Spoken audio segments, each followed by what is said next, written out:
The silence in the house wasn't peaceful, it was heavy.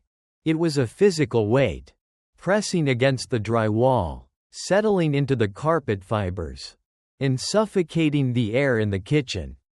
Angela Wright stood by the granite island, her hands wrapped around a mug of coffee that had gone cold 20 minutes ago. She stared at the refrigerator door. For the past 6 years, that stainless steel surface had been a gallery of chaos, spelling tests with B+ circled in red, crude drawings of superheroes with oversized muscles, and reminder sticky notes that fluttered every time the door opened. Now, it was bare, just smooth, cold steel reflecting a distorted version of her own face, a woman in her late 30s. With dark circles under her eyes that no amount of concealer could hide. And a jawline that had hardened over years of doing it alone. Connor had been gone for 2 weeks. 14 days. 336 hours. Outside, the Seattle rain was doing what it always did, drizzling in a gray, relentless curtain that blurred the world.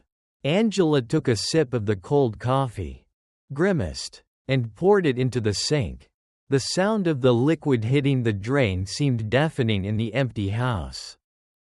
"It's for the best, Angie," she whispered to herself, repeating the mantra she'd been clinging to since she signed the papers. "He needs structure. He needs a father figure. He needs what you can't give him." Connor was 12. That dangerous age where a boy hangs suspended between the innocence of childhood and the volatile chemistry of adolescence. He wasn't a bad kid. Angela knew that in her marrow. But he was angry. There had been fights at school. A broken nose on a bully who had made a comment about Connor not having a dad. Suspensions. The principal's office had become a second home for Angela. She remembered the night she made the decision. Connor had come home with torn knuckles and a split lip, his eyes burning with a rage that terrified her because it looked so much like his, the man Angela had spent a decade trying to forget. That night, crying in her bedroom, the targeted ad had appeared on her laptop screen like a divine intervention. Camp Vanguard. Molding boys into men of honor. The website showed crisp green lawns, boys climbing rock walls, sitting around campfires, and standing in neat rows saluting a flag. It promised discipline, character building, and tough love for the modern young man. It was expensive, God. It was expensive, but Angela had drained her savings. She wanted to save her son. She didn't want him to become a statistic. She didn't want him to become his father. A sharp clack from the front hallway snapped her out of her trance. The mail slot. Angela sighed, wiping her hands on her jeans. She walked to the front door, her socks sliding on the hardwood. The mail lay scattered on the welcome mat. A utility bill, a catalog for patio furniture she couldn't afford. A credit card offer. And a small, crinkled envelope. Angela's heart did a strange, stuttering flip in her chest. There was no return address. Just her name and address. Scrawled in blue ballpoint pen. The handwriting was jagged, rushed, the letters pressing so hard into the paper that they were embossed on the other side. She knew that handwriting. Connor. She breathed. She picked it up. The envelope felt wrong. It was dirty, smeared with something dark and gritty, soil. Maybe? It smelled faintly of pine needles and something acrid, like burnt plastic. Her hand started to tremble. Camp Vanguard had a strict, no communication policy for the first 3 weeks. Total immersion, the brochure had called it. Breaking the dependency on home to build self-reliance. Parents were told to expect a formal progress report at the end of the month. Not letters. She tore the corner of the envelope. Her fingers felt clumsy, numb. She pulled out a single sheet of lined notebook paper. It had been folded over and over again, until it was the size of a matchbook, likely to be hidden in a shoe or a pocket. Angela unfolded it, smoothing the crinkles against her palm. There were no pleasantries. No, dear Mom. No, I miss you. The text was frantic. Mom, don't call the office. Don't believe them. They aren't teachers. We are marching at night. With guns. Real ones. Jimmy fell down the ravine yesterday and they didn't call a doctor. They just left him there. They call us recruits. They say we are soldiers for the new dawn. I'm scared. Mom, I'm so scared. I think I'm going to die here. Please come. Don't call. Just come. I love you. See. The world tilted. Angela staggered back, her shoulder hitting the wall. The air left her lungs in a rush, replaced by a cold, sharp panic. She read the letter again. And again. They just left him there. Guns. Real ones. This wasn't a prank. Connor had an imagination. Sure. But he didn't have this kind of darkness in him. And the handwriting, the shaky, terrified slant of the, see, this was terror. Pure, distilled terror. Angela looked at the envelope again. In the corner, barely visible under the dirt smear, was a postmark from a town called Blackwood Ridge, 300 miles east, deep in the Cascades. How did he get this out? Did he bribe a delivery driver? Did he run away? Denial tried to creep in. Maybe it's a hazing ritual? A boot camp game gone wrong? But then her thumb brushed against a reddish-brown stain on the edge of the paper. She brought the paper to her nose. Beneath the smell of pine and burnt plastic, there was the metallic, copper tang of dried blood. A switch flipped inside Angela Wright. The trembling in her hands stopped abruptly. The tears that had welled in her eyes evaporated, replaced by a dry, scorching heat. For 10 years, Angela had been a dental hygienist. She drove a Toyota Camry. She baked cupcakes for fundraisers. She was Connor's mom, the nice lady who always remembered to floss. But before the floss, before the cupcakes, before the Camry, Angela Wright had been someone else. A person she had buried deep beneath layers of suburban normalcy because she wanted peace. She wanted a life where the loudest sound was a lawnmower, not a mortar shell. She walked back to the kitchen. But she didn't look at the fridge. She walked past it, down the hallway, into the master bedroom. She went to the walk-in closet and pushed aside the rows of floral dresses and sensible slacks. Kneeling down, she pulled up the loose floorboard in the back corner, the one hidden under a stack of shoe boxes. Beneath the wood lay a black Pelican case, dusty and forgotten. Angela punched in the combination. Her fingers moved with a muscle memory that hadn't faded, despite the years. Click, click, click. The latches snapped open. Inside, resting on dark foam, was a ghost from her past. A Heckler & Koch P30L. Beside it, 2 spare magazines, a combat knife with a serrated edge, and a passport with a name that wasn't Angela Wright. She stared at the gun. She hated it. She hated what it represented. She hated the weight of it. But as she looked at the letter lying on the floor, Connor's desperate plea scrawled in blue ink, she knew that the dental hygienist couldn't save him. The suburban mom couldn't save him. Camp Vanguard wasn't building character. They were building killers. And they had made a fatal mistake. They had stolen the cub of a wolf who had only been pretending to be a sheep. Angela picked up the weapon. She checked the chamber. Empty. She slid a magazine in. the mechanical click-clack of the slide sounding like a judge's gavel. She stood up. The woman reflecting in the mirror was no longer the tired single mom. Her posture was straighter. Her eyes were hard, void of fear, filled only with a cold, predatory calculation. She walked to the kitchen and picked up her phone. She dialed the number for Camp Vanguard from the brochure on the counter.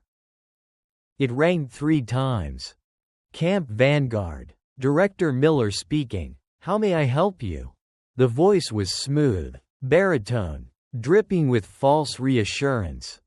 Mr. Miller, Angela said. Her voice was steady, terrifyingly calm. This is Angela Wright, Connor's mother. Ah, Mrs. Wright. Good afternoon. I trust you're enjoying your weekend?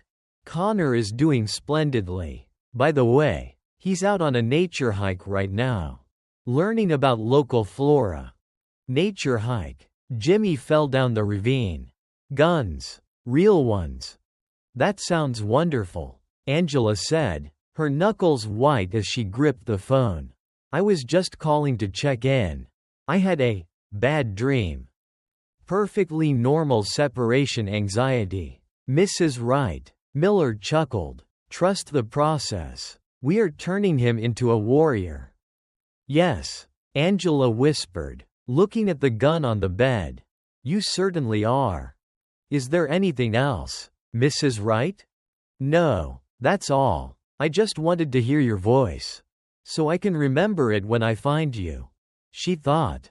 Don't worry, ma'am. He's safe in our hands.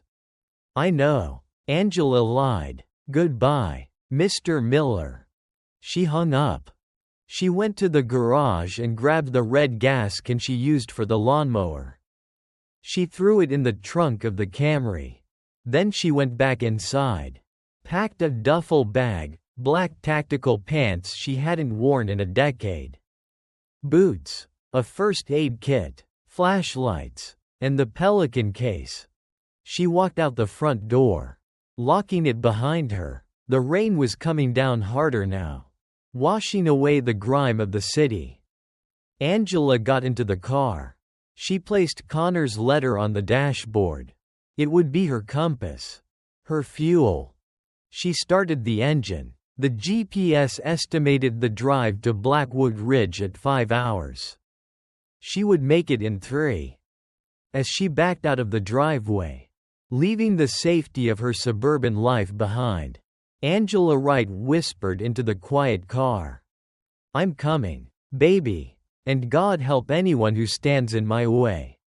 The Camry peeled out onto the wet asphalt, taillights burning like red eyes in the mist, heading east toward the mountains, toward the darkness, toward the fire she was about to start. The interstate eventually surrendered to a state highway, and the highway dissolved into a winding, 2-lane ribbon of asphalt that snaked its way up the spine of the Cascade Mountains. 3 hours had passed since Angela left her driveway. The rain hadn't stopped, it had mutated.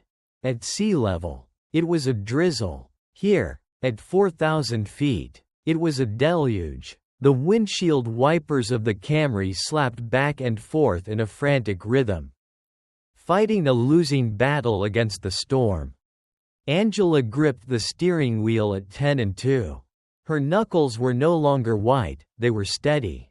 Her breathing was controlled. In the passenger seat, the tactical duffel bag sat like a silent passenger. Every few miles, her eyes would dart to the dashboard, to the crinkled letter. Blackwood Ridge. She knew the type of town before she even saw the sign. She had operated in places like this before, in Eastern Europe, in South America, places that didn't appear on tourist maps, places that existed solely to service a singular, often illicit, industry. The GPS signal died 5 miles out. The blue line on her screen froze, then vanished, replaced by a spinning circle. Angela didn't panic. She had memorized the route. She switched off the screen. The darkness inside the car deepened, allowing her to see the road better. Then, out of the mist, the town emerged. It wasn't welcoming. There were no "Welcome to Blackwood Ridge" signs with smiling cartoon bears. There was just a sudden cluster of buildings clinging to the side of the valley, hemmed in by towering pines that blocked out the gray sky. The main street was desolate. Most of the storefronts were boarded up, their windows staring out like gouged eyes. A hardware store, a gas station with pumps from the 90s, a bar with a neon sign that buzzed and flickered, casting a sickly red light onto the wet pavement. Angela slowed the car to a crawl. Her instincts, dormant for a decade, were now screaming. Something is wrong. It was too quiet, but not the quiet of abandonment. It was the quiet of a predator holding its breath. She scanned the street. Parked in front of the bar were 3 black heavy-duty pickup trucks. Mud splattered, lifted suspensions, no bumper stickers, no identifying marks. They looked out of place against the rusting sedans of the locals. She needed intel. You don't breach a fortress without knowing the lay of the land. Angela pulled into the gravel lot of a diner called the Timberline. It was the only place with lights on. She cut the engine, tucked her hair behind her ears, and took a deep breath. She checked her reflection in the rearview mirror. Soft eyes, she told herself. Relax the jaw. Be the worried mom. Be the prey. She stepped out into the rain, hunching her shoulders against the cold, and hurried inside. The bell above the door jingled, a cheerful sound that felt obscenely loud in the hushed room. The diner smelled of stale frying oil, pine cleaner, and old coffee. Every head turned. There were 4 people inside. A waitress wiping the counter with a gray rag, an old man in the corner nursing a pie, and 2 men in a booth near the window. The 2 men stopped talking immediately. They were wearing flannel shirts. But Angela noticed the details instantly. They were too fit for loggers. Their haircuts were high and tight, military regulation. And on the table, next to their coffee mugs, sat radios. Not cell phones. Heavy-duty, encrypted handheld radios. Angela walked to the counter, feigning a shiver. "Just coffee, please," she said, giving the waitress a tired, apologetic smile. "Black, and maybe a slice of that cherry pie?" The waitress, a woman in her 50s with hair the color of straw, poured the coffee without making eye contact. Her hands were shaking slightly. "Passing through?" the waitress asked. Her voice was barely a whisper. "Sort of," Angela said, wrapping her hands around the warm mug. "I'm looking for a summer camp." "Camp Vanguard? My GPS died a few miles back. Is it near here?" The reaction was subtle, but to Angela, it was as loud as a gunshot. The waitress froze. The rag stopped moving on the counter. Behind her, the 2 men in the booth shifted in their seats. The leather creaked. "You ain't gonna find it," the waitress said, her eyes darting toward the men in the booth. "Roads washed out, closed for the season." "Oh, no," Angela said, letting her voice crack just enough. "But my son is there. Connor. I just wanted to drop off his asthma medicine. He forgot it." The lie came easily. It was the perfect cover. A mother's concern override logic. One of the men from the booth stood up. He was tall, thick-necked, with a scar running through his left eyebrow. He walked over to the counter, his boots heavy on the linoleum. He didn't walk like a local, he walked with the arrogance of authority. "Ma'am," he said, his voice was gravel, "you need to turn around. This is a private area. The camp is in lockdown." No visitors. Safety protocols. Angela turned to face him. She looked up, widening her eyes, projecting vulnerability. I understand, she said, but he can't breathe without it. I just need to get to the gate. I can hand it to a counselor. The man stepped closer, invading her personal space. It was an intimidation tactic. He smelled of tobacco and gun oil. I said. He lowered his voice. Turn around. Go back to Seattle. Your boy is fine. You don't want to be driving these roads at night. Accidents happen. The threat hung in the air. Heavy and suffocating. Accidents happen. Angela looked at his chest. There was no badge, but under his flannel shirt, she saw the outline of a shoulder holster. And on his wrist, a tattoo partially covered by his watch. A rising sun with a sword through it. The new dawn. Connor's letter. Okay, Angela said, backing away, clutching her purse. Okay, I'm sorry. I didn't know. I'll go. She threw a $5 bill on the counter and practically ran out the door. She got into her Camry. Her heart hammering, not from fear, but from adrenaline. She started the car and reversed out of the lot, driving back the way she came.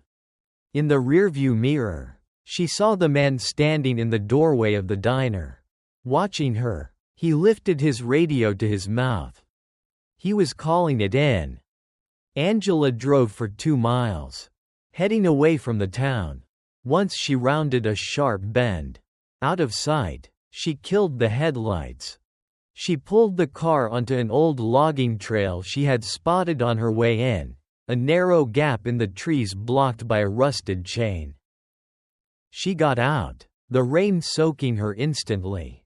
She used the bolt cutters from her trunk to snap the chain.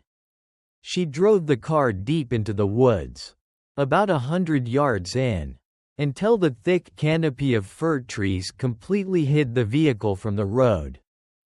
She killed the engine. Total darkness. Phase 1 complete, she whispered. She stripped off her jeans and sweater. In the cramped backseat, she changed. Black tactical pants with reinforced knees. A thermal combat shirt. Lightweight boots with silent soles. She opened the Pelican case. She strapped the holster to her thigh. The Heckler & Koch P30L slid in with a reassuring weight. She attached the combat knife to her belt. She took out a small earpiece. Though there was no one to talk to, it was a habit. A comfort. Finally, she grabbed a thermal imaging monocular. Angela Wright was gone. The operative, call sign, Wraith, was back. She moved through the forest on foot. The ground was slick with mud and pine needles. But she moved with a fluid grace, placing her feet carefully to avoid snapping twigs. The rain was her ally now. The noise of the storm would mask her approach. She headed north, using a compass, based on the geography and the direction the trucks in town were facing. The camp had to be in the valley basin. After an hour of hiking through dense brush, she smelled it. Smoke, wood smoke, but laced with diesel. She crested a ridge and dropped to her stomach, crawling the last few feet to the edge of a cliff. She brought the thermal monocular to her eye. Below her, carved into the valley floor, was Camp Vanguard. It was massive, and it was terrifying. There were no rustic cabins. There were barracks, long, gray, uniform buildings arranged in a grid. High-intensity floodlights swept the perimeter. The fence wasn't just wood, it was 12-foot chain link topped with razor wire. Through the thermal lens, she saw heat signatures. Guards, dozens of them, patrolling in pairs with German shepherds. They were carrying AR-15s, slung across their chests in a low ready position. And in the center of the compound, She saw the children. It was 9 p.m. They should have been asleep. Instead, they were in the middle of a muddy field. Small, glowing heat signatures huddled together. She zoomed in. They were doing burpees in the mud. A man was walking among them, striking anyone who slowed down with what looked like a cattle prod. Angela's finger tightened on the dirt. A low, guttural growl vibrated in her throat. She scanned the group of children, desperate to find a match for Connor's height and build. It was impossible from this distance. But she saw enough. This wasn't a camp. It was a factory. A factory designed to break human beings and rebuild them as weapons. Suddenly, headlights cut through the darkness on the access road leading to the main gate. A black SUV approached the checkpoint. Angela watched as the guards saluted. The gate rolled open. The SUV stopped. And a man stepped out. Even from 300 yards away, Angela recognized the posture, the arrogance. It was the man from the diner. The one who had threatened her. He was talking to another man, a taller figure in a long trench coat who had come out to meet him. The man from the diner pointed back toward the town, toward the road Angela was supposed to be fleeing on. He made a cutting throat gesture. They weren't just going to scare her off. They were planning to send a team to make sure she never reached Seattle. Angela lowered the monocular. The rain dripped off her nose. They thought she was a frightened mother running home to cry. They thought she was halfway down the mountain by now. They were wrong. She wasn't running. She was right above them. Angela checked her watch. 21:15. "You want a war?" she whispered into the storm. Her eyes fixed on the man who had threatened her. "I'll give you a war." She holstered her monocular and began to descend the cliff face, slipping into the shadows like a drop of ink falling into water. The hunt had begun. The rain was no longer just weather, it was camouflage. Angela moved down the steep slope of the ridge, sliding on her heels, using the thick roots of the Douglas firs as handholds. The mud slicked her tactical pants, coating her in the colors of the forest floor. She was becoming part of the landscape, a shadow detachment from the dark itself. Below her, the Camp Vanguard compound hummed with a low-frequency menace. The floodlights buzzed, cutting cones of white through the misty air. From her vantage point, she could hear the distinct, rhythmic thrum of a diesel generator. She reached the perimeter fence. It was 12 feet high, topped with razor wire that glistened wetly in the ambient light. Angela crouched in the brush, 5 meters back, watching, waiting. Patience was the primary weapon of an operative. Impulse got you killed. Patience got you home. She checked her watch. A patrol passed every 8 minutes. 2 guards, walking the perimeter with a Rottweiler on a thick chain. 8 minutes. She watched the guards pass. They were laughing, complaining about the cold. One of them, a heavy-set man with a flashlight, kicked a puddle, sending water splashing onto the dog. The animal whined. "Shut up, Brutus," the guard grunted. Amateurs. They were bored. Complacency was the crack in the armor Angela needed.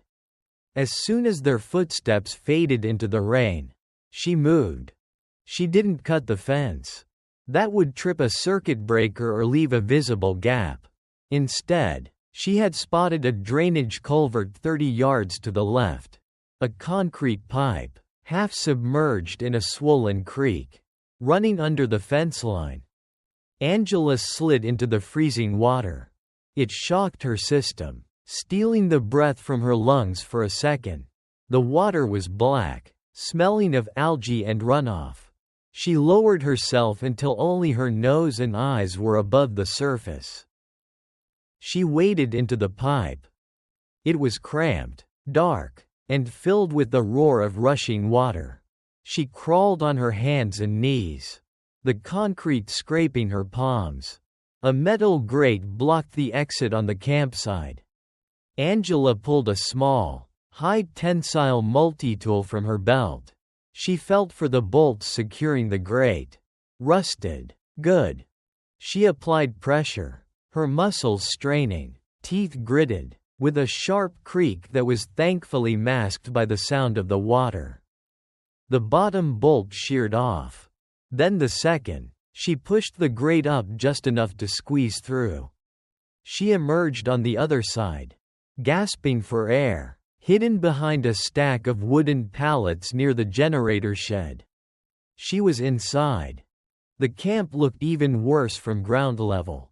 Up close, the barracks weren't just gray buildings, they were dilapidated. The paint peeling like dead skin. The windows were barred. Angela scanned the area. The main courtyard was empty now. The boys she had seen doing burpees were gone, likely herded into one of the barracks. She needed intel. She needed to know exactly where Connor was before she started burning things down. A door to the nearest building opened. A figure stepped out, lighting a cigarette. He was alone. He wasn't wearing a uniform, just cargo pants and a black hoodie. A radio was clipped to his belt. Target acquired.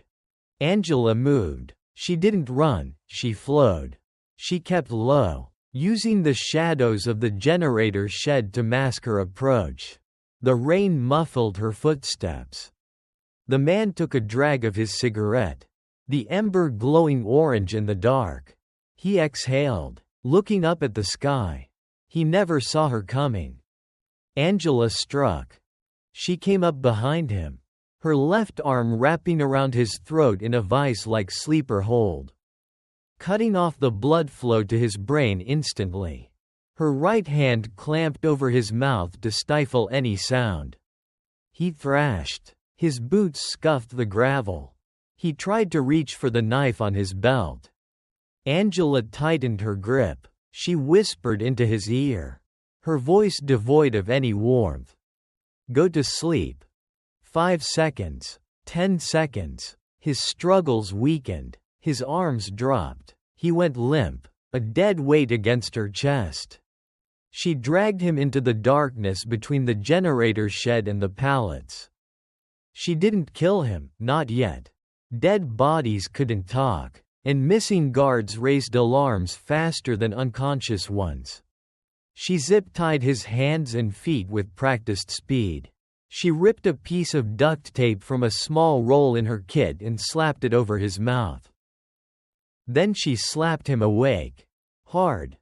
His eyes flew open, wide with panic. He tried to scream, but the tape held. He looked up at her, a woman covered in mud, with eyes that burned with a terrifying intensity. Angela pressed the tip of her combat knife against his throat, right over the jugular. A single drop of blood welled up around the steel. Nod if you understand me, she hissed. He nodded frantically. I'm going to remove the tape. If you scream, I will open your throat before the sound leaves your lips. If you lie to me, I will make you wish you were dead. Do you understand? He nodded again. Tears were mixing with the rain on his face. This wasn't a soldier. This was a bully who had never faced a real predator. Angela ripped the tape off. Where are the new recruits? She asked. The ones who arrived 2 weeks ago. B Barracks 4, he stammered, his voice trembling. The East Wing. Please, I just work here. Where is the boy who sent the letter? Angela pressed the knife harder. Connor Wright. The man's eyes widened. Recognition. Right? The fighter? Angela's heart skipped a beat. The fighter. That was her boy. Where is he? He isn't in the barracks. The man whispered. He tried to run yesterday. He bit a guard. Commander Miller put him in the box. The box? Angela's voice dropped an octave. It was a sound that would have made a lion back down. It's the isolation unit. Underground. Behind the armory. It's solitary confinement. No light. No food for 2 days. Rage, hot and white, flooded Angela's veins. No food. No light. Underground. She slammed the hilt of her knife into the man's temple. He slumped back into unconsciousness. She retapped his mouth, just in case. She stood up. The plan had changed. Stealth was still necessary, but the clock was ticking louder now. Every second Connor spent in that hole was a second of trauma she couldn't erase. She checked the guard's radio. It was set to channel 2. She clipped it to her vest, turning the volume down to a whisper. She took his access card from his pocket. Barracks 4. The armory. The box. Angela moved toward the center of the camp. She had to cross the open courtyard. The floodlights swept back and forth like the eyes of a searching giant. She waited for the beam to pass, then sprinted. Her boots hammered silently on the wet grass. She dove behind a stack of fuel drums just as the light swung back. Safe. She was now facing the armory, a concrete bunker with a heavy steel door. According to the guard, the box was behind it. But there were 2 guards stationed at the armory door. These weren't the lazy patrollers. These men held assault rifles across their chests. They were alert. They were watching. Angela couldn't take them both silently. Not from this distance. She looked around. She needed a distraction. Her eyes landed on the fuel drums she was hiding behind. Diesel. She pulled the cap off one of the drums. The smell was pungent. She tipped it over, letting the fuel spill out onto the muddy grass, creating a dark, spreading pool that flowed toward the generator shed where she had left the unconscious guard. She didn't light it, not yet. Fire was a chaotic weapon. It drew attention. It created panic. She moved away from the fuel, circling around the back of the mess hall, flanking the armory. She needed to get closer. She needed to be right on top of them when hell broke loose. As she crept along the wall of the mess hall, she heard voices. Inside, she peered through a dirty window. It was a classroom, but not like any she had ever seen. There were no textbooks. On the blackboard, someone had drawn diagrams of human anatomy, with red X's marking vital organs. The heart, the throat, the femoral artery. Sitting in rows were children.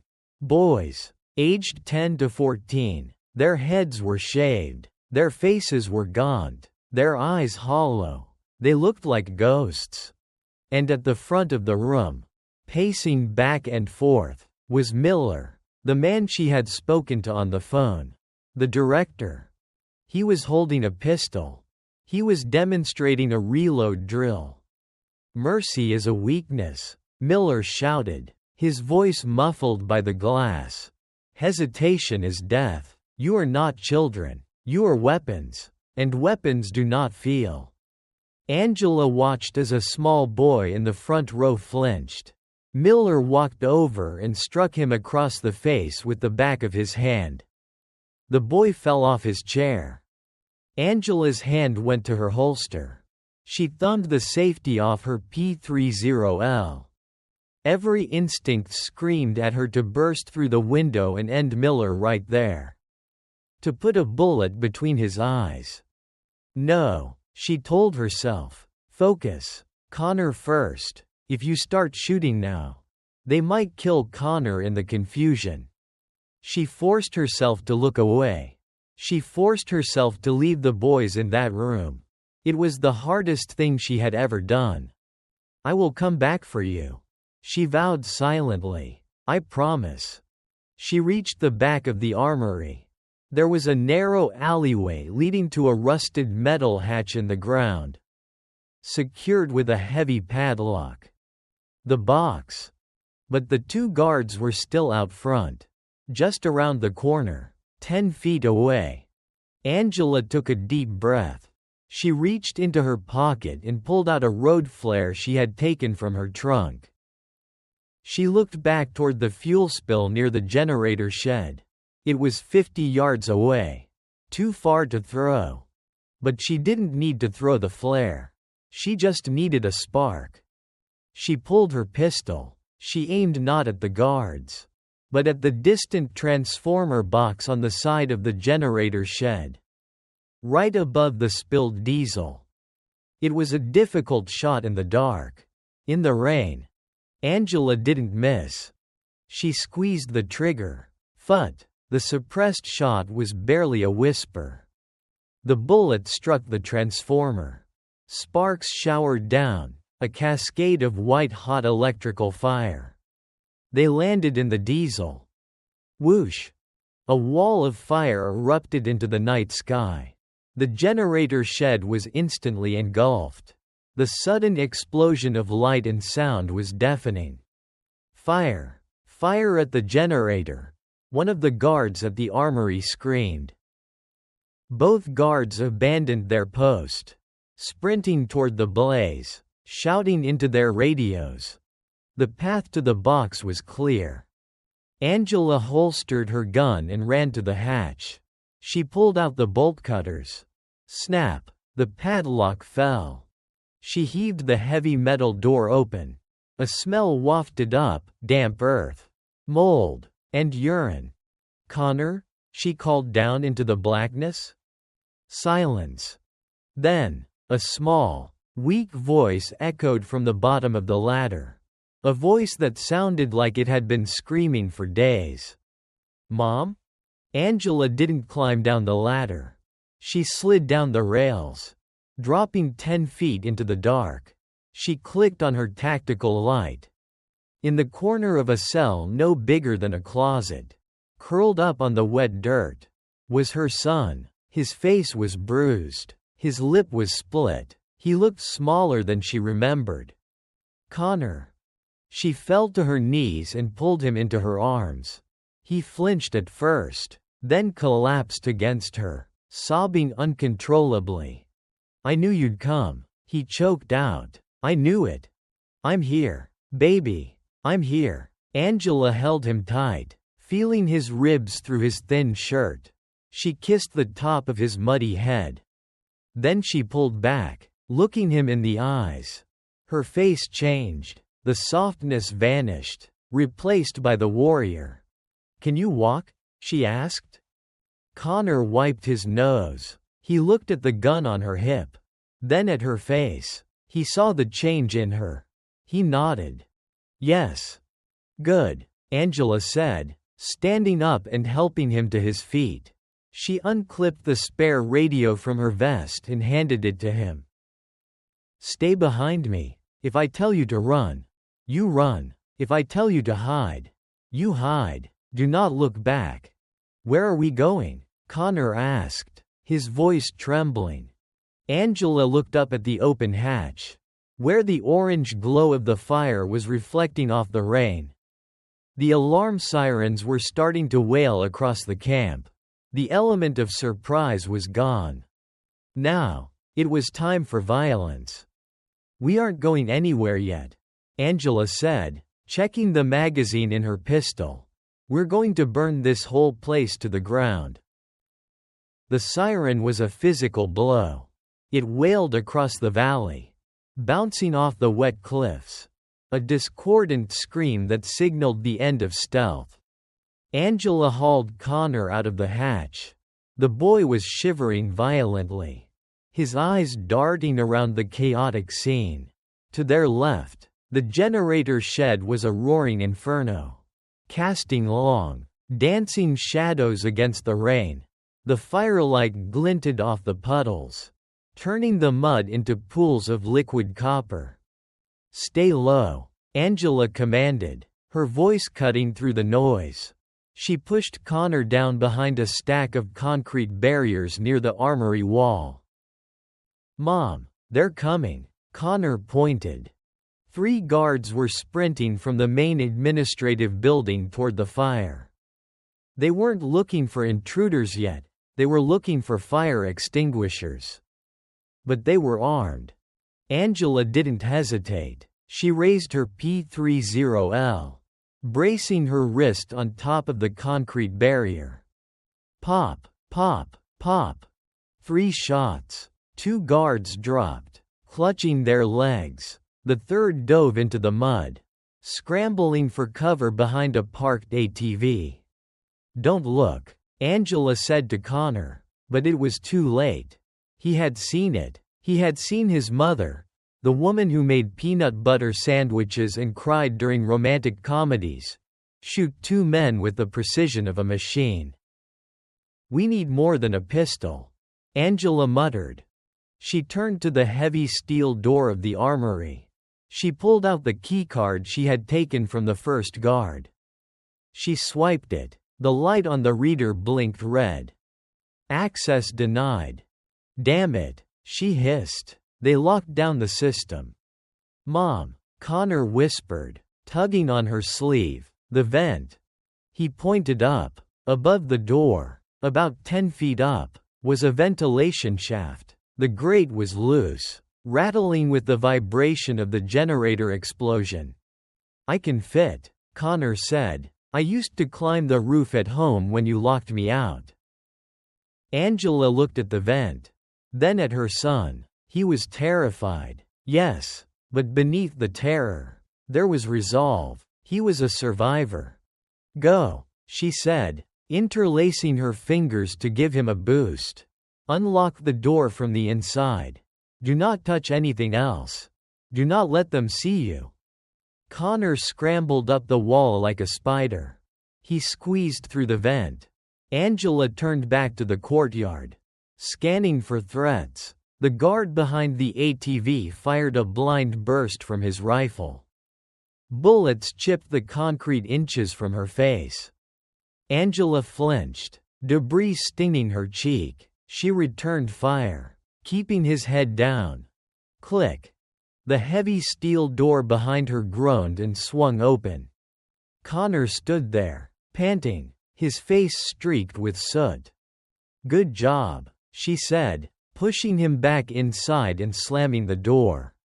The armory was a treasure trove. Racks of AR-15s, shotguns, crates of ammunition, and tactical gear lined the walls. It smelled of gun oil and cold steel. Angela moved with practiced efficiency. She grabbed a lightweight carbine, a Daniel Defense Mk18. She checked the action, slapped in a magazine, and grabbed 3 spares, shoving them into her pockets. She found a tactical vest and threw it on. She looked at Connor. He was eyeing a shotgun on the rack. "No," she said firmly. "You are not touching that." She grabbed a heavy-duty flashlight and a smoke grenade. Then she saw it. Sitting on a workbench was a satchel of C4 explosives. Breaching charges. A grim smile touched her lips. "Camp Vanguard wants to play war? Let's play." "Load up," she told Connor, handing him a backpack she found in the corner. "Grab the medical kits, water, and those flares." "What are you going to do?" Connor asked, his voice small in the room full of death. Angela slung the rifle across her chest. She looked like a Valkyrie of vengeance. "I'm going to make sure they never hurt another kid again." They burst out of the armory. The camp was now fully awake. Shouting men were converging on the courtyard. The fire at the generator had spread to the nearby supply shed, creating a wall of smoke that drifted across the open ground. "Barracks 4, Angela said. "We're getting your friends." They ran. Angela moved in a crouch, her weapon up, scanning sectors. She moved from cover to cover, a dumpster, a tree, a parked truck. Connor mimicked her movements, staying glued to her shadow. A guard rounded the corner of the mess hall. Right in front of them. He raised his rifle. Angela didn't slow down. She fired 2 rounds into his chest plate and 1 into his helmet. He crumpled. Connor gasped but kept running. They reached Barracks 4. The door was locked from the outside with a heavy padlock. Inside, Angela could hear screaming. The smoke was starting to seep in through the vents. The kids were trapped. Angela didn't bother with the keycard. She placed the muzzle of her rifle against the lock and pulled the trigger. The metal shattered. She kicked the door open. Inside, 50 boys were huddled against the back wall, coughing, crying, their eyes wide with terror. When they saw the silhouette of a figure with an assault rifle in the doorway, they screamed. "Get down!" Angela shouted. She ripped off her mask so they could see her face. "I'm Connor's mom. I'm here to get you out." Connor stepped forward from behind her. "It's okay. She's good." The boys froze. Hope, fragile and desperate, flickered in their eyes. "Listen to me." Angela's voice was a command, booming over the sound of the sirens. "The gate is that way." She pointed north. "But you can't go through the gate. You have to go through the fence behind the latrines. Someone cut a hole." She hadn't cut a hole yet. But she was about to. "Run into the woods. Keep going until you hit the highway. Don't stop for anything. Go." The boys stampeded. A wave of terrified humanity poured out of the barracks, scattering into the rainy night like a flock of birds released from a cage. The chaos was absolute. The guards were overwhelmed. They couldn't shoot 50 fleeing children. They were shouting orders that no one was following. "Unit 2. Secure the perimeter. They're scattering. Containment failed." A voice crackled over the radio on Angela's chest. "Now," Angela said to Connor, "we move." But as they turned to leave, a spotlight hit them. Blinding white light pinned them against the barracks wall. "Drop the weapon," a voice boomed from a loudspeaker. It was a turret mounted on top of the main administration building. A sniper. Angela shoved Connor to the ground just as a bullet punched a hole in the wood where his head had been a second ago. "Stay down." She rolled into the mud, bringing her rifle up. She couldn't see the shooter, the light was too bright. She fired blindly at the source of the glare, shattering the spotlight. Darkness returned, but the bullets kept coming. Thwack, thwack, thwack. They were pinned. "Mom," Connor yelled, crawling toward her. "I can't get a shot." Angela gritted her teeth. The sniper had the high ground and thermal optics. If they moved, they died. She looked at the satchel of C4 on her belt. She looked at the fuel depot, a large, above-ground tank standing 50 yards away, right next to the administration building. It was a risky shot. If the tank exploded, the shockwave would flatten anyone standing in the open. "Connor," she said, her voice calm amidst the gunfire. "When I say go, you run to that drainage ditch and you dive in. Put your hands over your ears and open your mouth. Do you understand? What about you? I'm right behind you. Go." Connor scrambled for the ditch. Angela pulled the pin on the smoke grenade and threw it at her own feet. Thick gray smoke billowed out, obscuring her position from the sniper. Under the cover of the smoke, she primed a block of C4. She didn't have a detonator, but she had a timer. 10 seconds. She didn't throw the C4. She taped it to the propane tank of a forklift parked next to the barracks. Then she jammed the forklift's accelerator down with a rock. She jumped off. The forklift surged forward, trundling straight across the open ground. heading toward the administration building and the fuel depot. Target moving. Vehicle incoming. The sniper shouted over the PA. The sniper fired at the forklift. The bullets sparked off the metal cage. Angela sprinted for the ditch where Connor was hiding. She dove in, covering his body with hers. 5, 4, 3, she counted. The forklift crashed into the support pillars of the fuel depot. Boom! The C4 detonated. The explosion was a miniature sun. The propane tank ruptured, igniting the massive diesel reserve. The shockwave hit them like a physical hammer, driving the air from their lungs. The ground shook. A fireball rose 200 feet into the air, turning the night into day. The administration building's windows shattered instantly. The sniper tower was engulfed in flames. Debris rained down, chunks of metal, burning wood, and ash. Angela lay in the mud, ringing in her ears, her arms shielding Connor's head.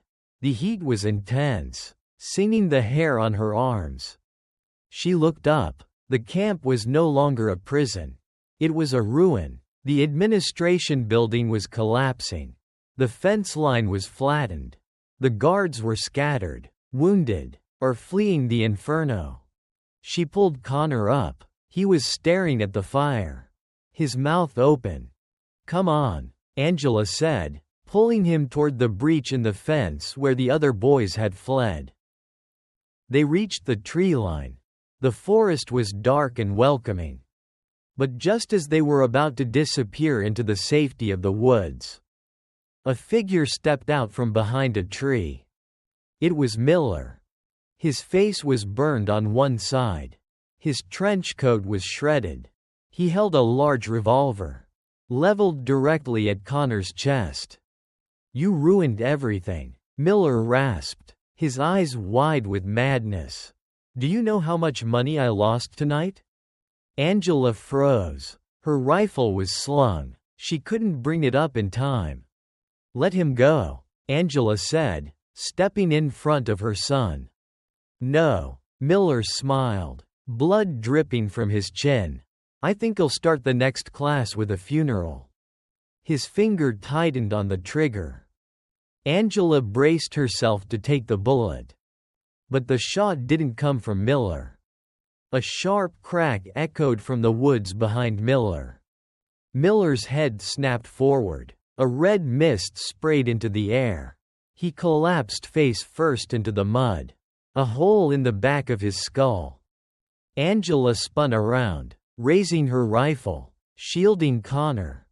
Emerging from the shadows of the forest was not a police officer. It wasn't one of the kids. It was a man in full tactical ghillie suit. He lowered a sniper rifle. He lifted the mesh covering his face. Angela's breath caught in her throat. She knew those eyes. She hadn't seen them in 12 years. Not since the funeral she had staged. "Hello, Angie," the man said, his voice rough like gravel. "You look good." It was Connor's father, the man who was supposed to be dead. The rain didn't wash away the shock. It only made the blood on Miller's corpse run faster, creating a dark halo around his head in the mud. Angela Wright stood frozen, her chest heaving. The barrel of her rifle pointed not at the dead man, but at the living one. The man standing at the edge of the tree line lowered his sniper rifle slowly, holding it by the scope with one hand, his other hand raised in a gesture of surrender. He pulled the ghillie hood back further, revealing a face that Angela had traced with her fingertips 1,000 times in her dreams and in her nightmares. He was older now. The hair at his temples was gray. A jagged scar ran from his ear to his jawline, disappearing into his beard. But the eyes, those piercing, slate-gray eyes, were the same. "Lucas," Angela whispered. The name tasted like ash in her mouth. "Mom?" Connor's voice was small, trembling. He looked from the stranger to his mother, sensing the sudden, terrifying shift in the atmosphere. "Who is that?" Lucas Thorne took a step forward. "Don't move," Angela screamed, her finger tightening on the trigger of the Mk-18. The muzzle didn't waver. "You take one more step, and I will put you down. I swear to God." Lucas stopped. He looked at the rifle in her hands, then at her stance. A flicker of pride, quickly replaced by sorrow, crossed his face. "Good form, Angie," he said softly. His voice was a ghost, a sound from a buried life. "You kept up your training. I thought you were dead," Angela hissed. Tears were mixing with the rain on her face. Hot and angry. 12 years. I buried an empty casket in Arlington. I mourned you. I raised him alone." "I know," Lucas said. "I watched." "You watched?" The betrayal hit her harder than a bullet. "You watched us struggle? You watched him get bullied? You watched me cry myself to sleep for 2 years? We don't have time for this, Angie," Lucas said, his tone shifting from apologetic to tactical. He pointed toward the burning camp. That explosion wasn't just a distraction. It was a beacon. The sheriff's department is 20 minutes out. But the New Dawn extraction team? They're 5 minutes out. Choppers. Thermal drones. If we stay here arguing, we all die. Angela looked at Connor. He was shivering, his skin pale, his eyes wide with confusion and trauma. He needed warmth. He needed safety. He didn't need a family drama in the middle of a kill zone. She made a decision. It was the hardest one she had made all night. She lowered the rifle, but she didn't engage the safety. "Where is your vehicle?" she asked cold. "Half a mile east. Old logging road. Follow me." Lucas turned and melted back into the trees. He didn't look back to see if they were following. He knew Angela. He knew she would do what was necessary for the boy. Angela grabbed Connor's hand. "Come on. Keep your head down." "Mom, is that?" Connor started, stumbling over a tree root. "We'll talk later." Angela cut him off. "Run." They moved through the forest in a tactical column. Lucas took point, moving with a silent, predatory grace that matched Angela's. Connor was in the middle, struggling to keep up, his sneakers slipping on the wet pine needles. Angela brought up the rear, walking backward every few steps to check for pursuers. The adrenaline was fading, replaced by a deep, aching exhaustion. Angela's shoulder throbbed where the rifle stock had kicked against it. Her hands were raw. After 10 minutes of grueling hiking, they reached a clearing. An old, mud-splattered Land Rover Defender was parked under the canopy of a massive cedar tree, covered in camouflage netting. Lucas stripped the netting off in seconds. He opened the back door. "Get him inside," Lucas said. "There's a blanket and a trauma kit in the back." Angela shoved Connor into the backseat. She climbed in beside him, refusing to sit in the front with Lucas. She needed to be the shield between her son and this ghost. Lucas got into the driver's seat. The engine roared to life, a rough diesel growl. He didn't turn on the headlights. He drove by night vision goggles, navigating the treacherous logging road in pitch blackness. For 20 minutes, no one spoke. The only sounds were the slap of wet branches against the windshield and the rhythmic thumping of the suspension. Connor had wrapped himself in the wool blanket. He was staring at the back of Lucas's head, his expression a mix of fear and awe. Are you my dad?" Connor asked suddenly. The question hung in the recycled air of the cabin. Lucas looked in the rearview mirror. His eyes met Connor's. For a second, The hard mask of the soldier slipped. Yes, Connor, Lucas said, his voice thick. I am. Mom said you died in the war. Connor said, she said you were a hero. Your mother, Lucas said, glancing at Angela's reflection, is the only hero in this car. I'm just a ghost. Angela looked away, out the window at the passing darkness. She wanted to scream, she wanted to hit him, but she just held Connor's hand tighter. Where are we going? Angela asked. Safe house, Lucas replied, an old ranger station about 30 miles north. It's off the grid, lead-lined basement, no signals in or out. And then? And then we figure out how to kill the rest of them. They arrived at the cabin an hour later. It was a humble structure, barely standing, hidden deep in a valley that time seemed to have forgotten. Lucas killed the engine, inside, quickly. They hustled into the cabin. Lucas locked the door and engaged a series of heavy deadbolts. He went to the windows and pulled down blackout shades. Only then did he turn on a dim lantern. The light revealed a Spartan interior. A wood stove, a cot, a table covered in maps and dossiers. And weapons. Lots of weapons. Angela sat Connor down on the cot. She took the first aid kit and began cleaning the cuts on his face. She worked with gentle, precise movements, ignoring the man standing by the door. He needs food, Angela said, not looking up, and dry clothes. Lucas nodded. He opened a locker and tossed a heavy wool sweater and a pack of MREs, meals ready to eat, onto the cot. Peanut butter and crackers, Lucas said, his favorite, or, it used to be. Connor looked at the MRE. It still is, he whispered. Angela finished bandaging Connor. She kissed his forehead. Eat, rest, I need to talk to him. She stood up and walked to the other side of the room. Near the wood stove, Lucas followed her. They stood 2 feet apart. Close enough to touch. Close enough to kill. Start talking, Angela said, and if I smell even a hint of a lie, I'm taking that Land Rover and my son. And you'll never see us again. Lucas sighed. He took off his wet jacket, revealing arms covered in tattoos, coordinates, dates, names of fallen comrades.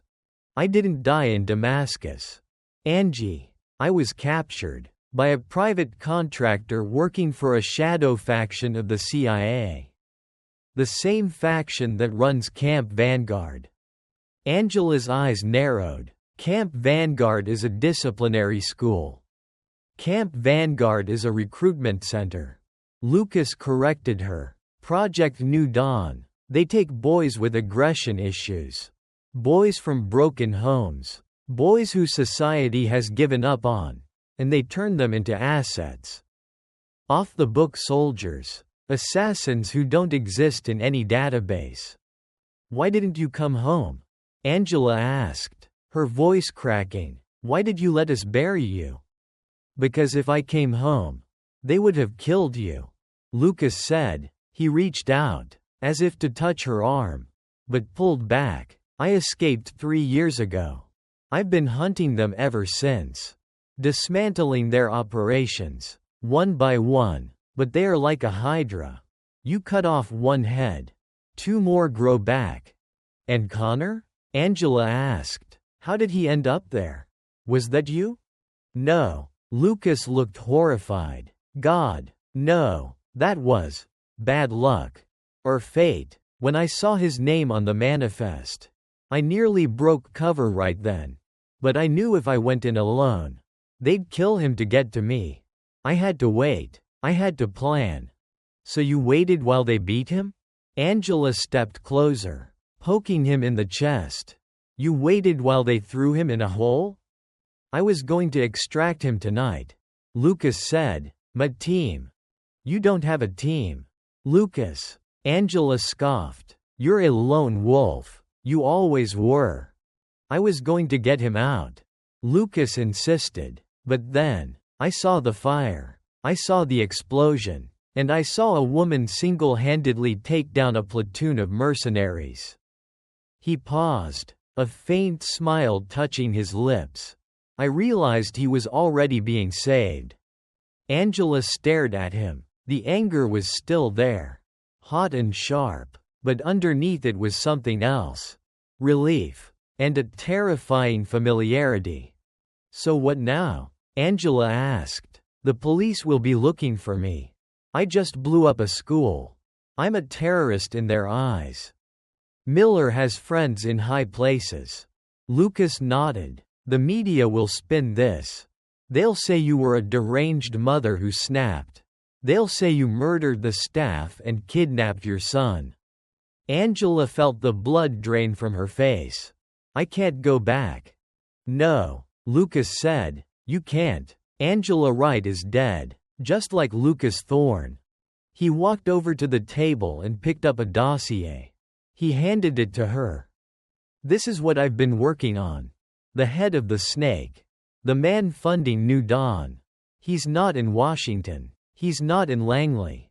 Angela opened the file. It was a photo of a man in a tuxedo.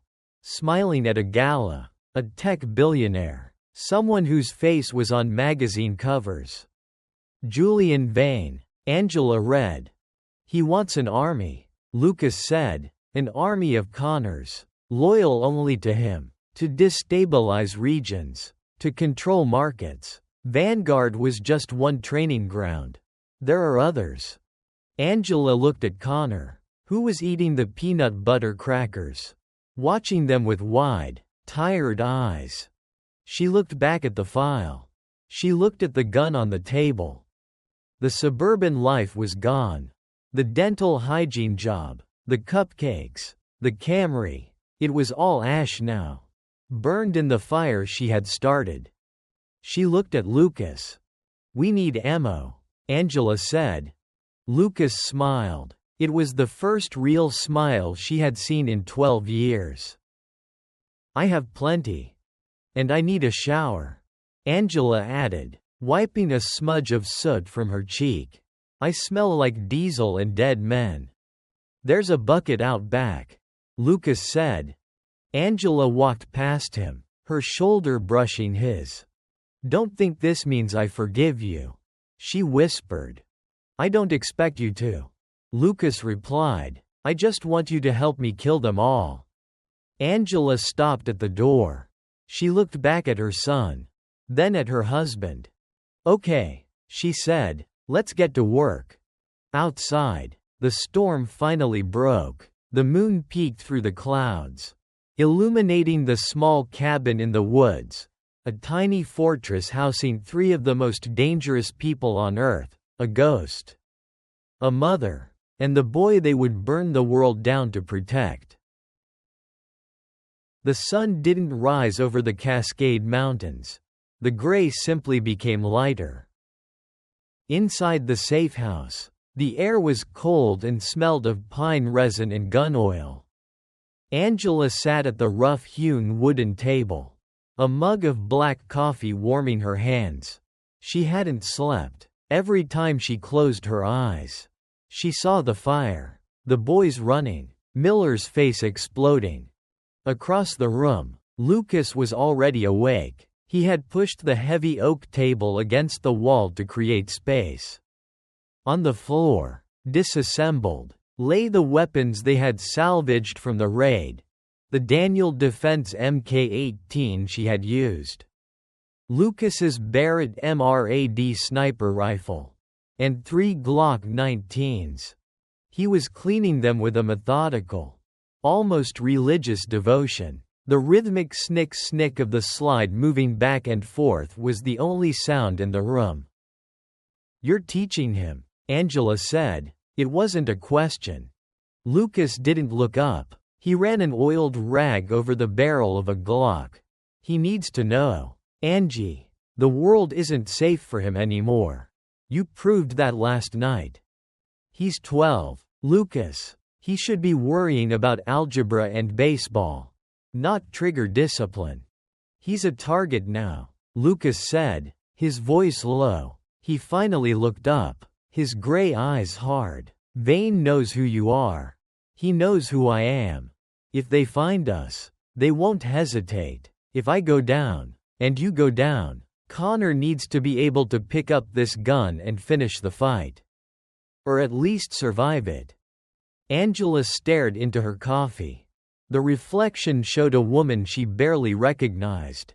The suburban mom was dead, buried under the ashes of Camp Vanguard. In her place was something sharper, colder.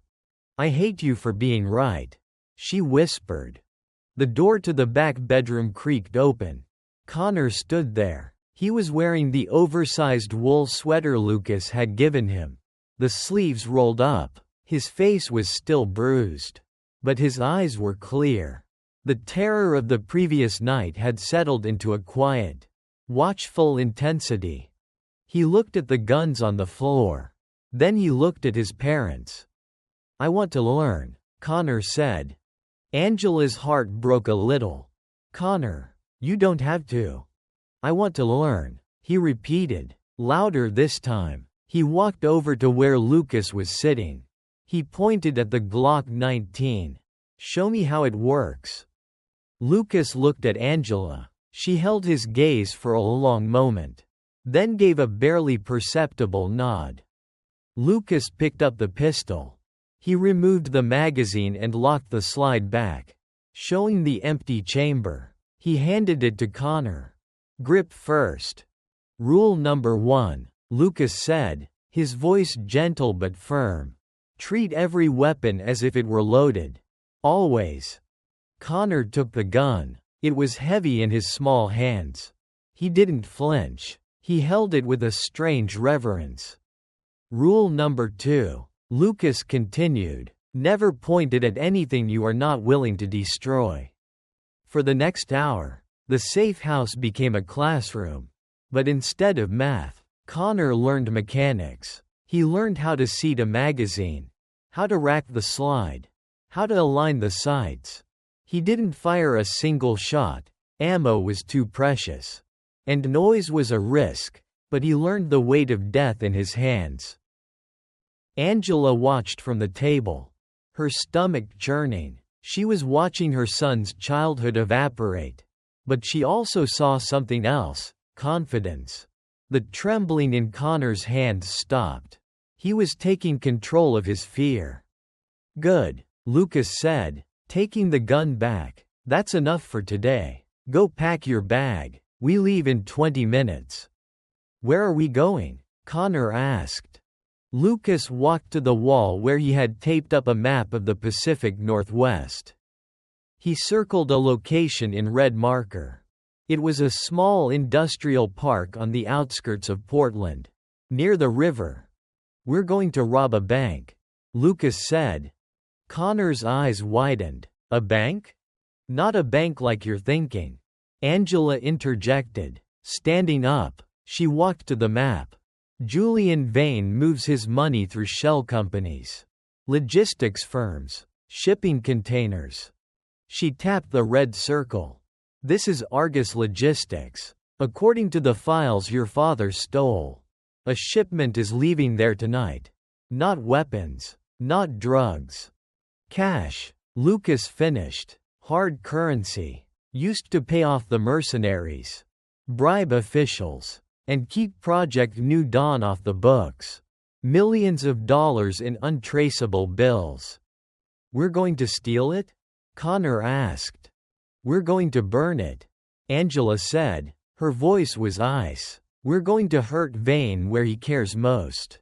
His wallet. And we're going to take the ledger that travels with it.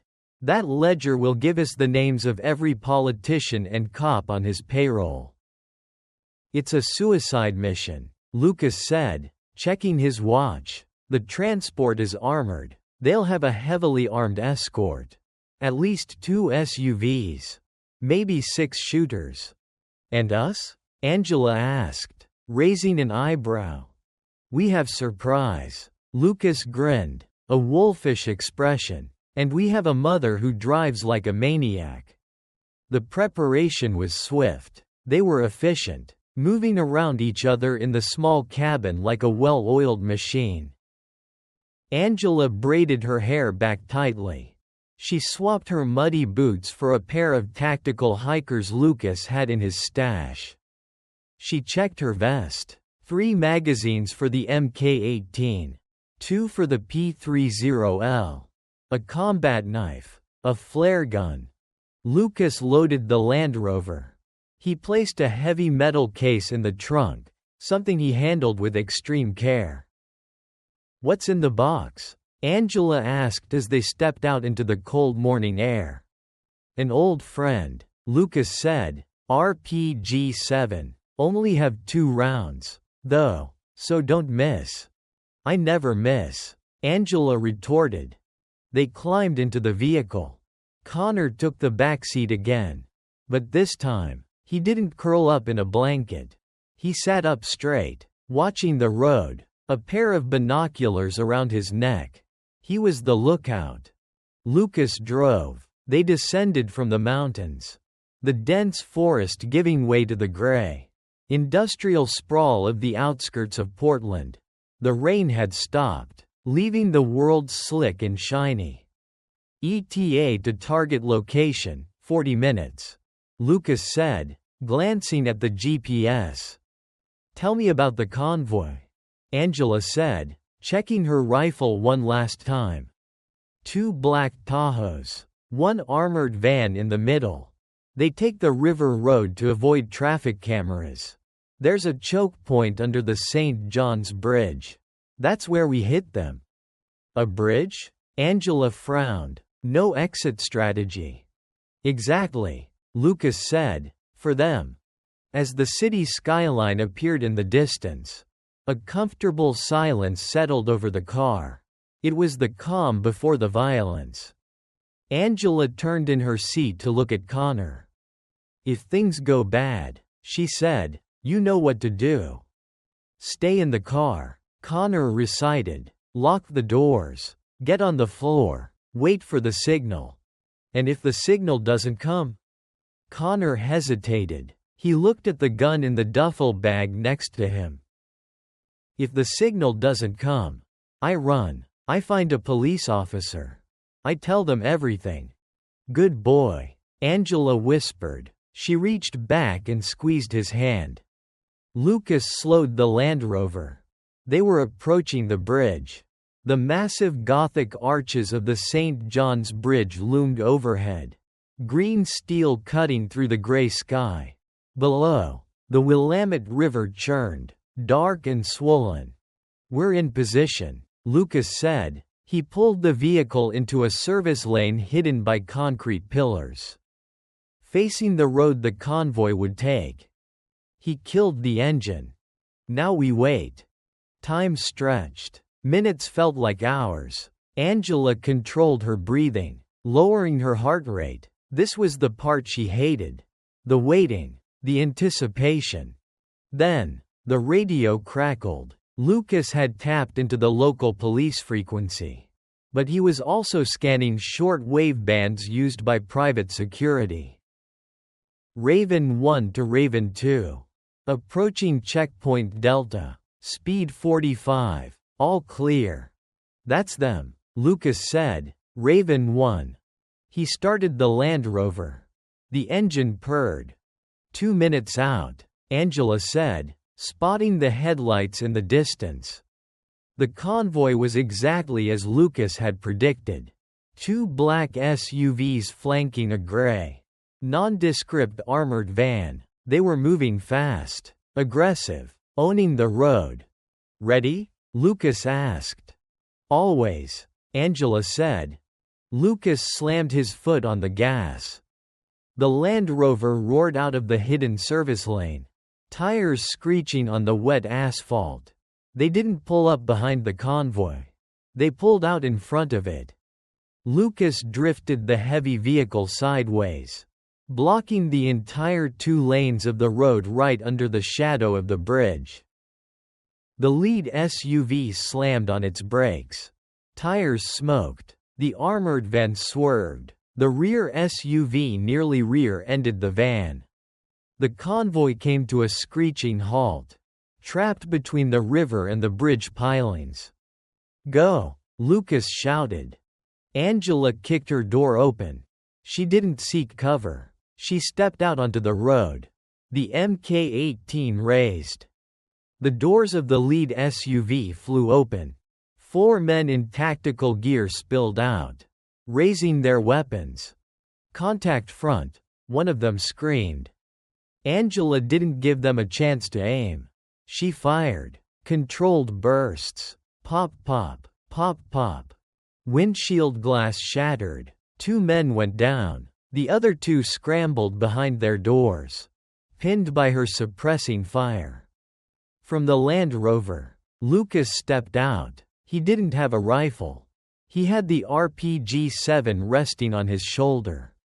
He aimed not at the men, but at the engine block of the rear SUV. Whoosh! The rocket streaked across the 50 yards separating them. It impacted with a thunderous crump. The rear SUV didn't just explode, it disintegrated.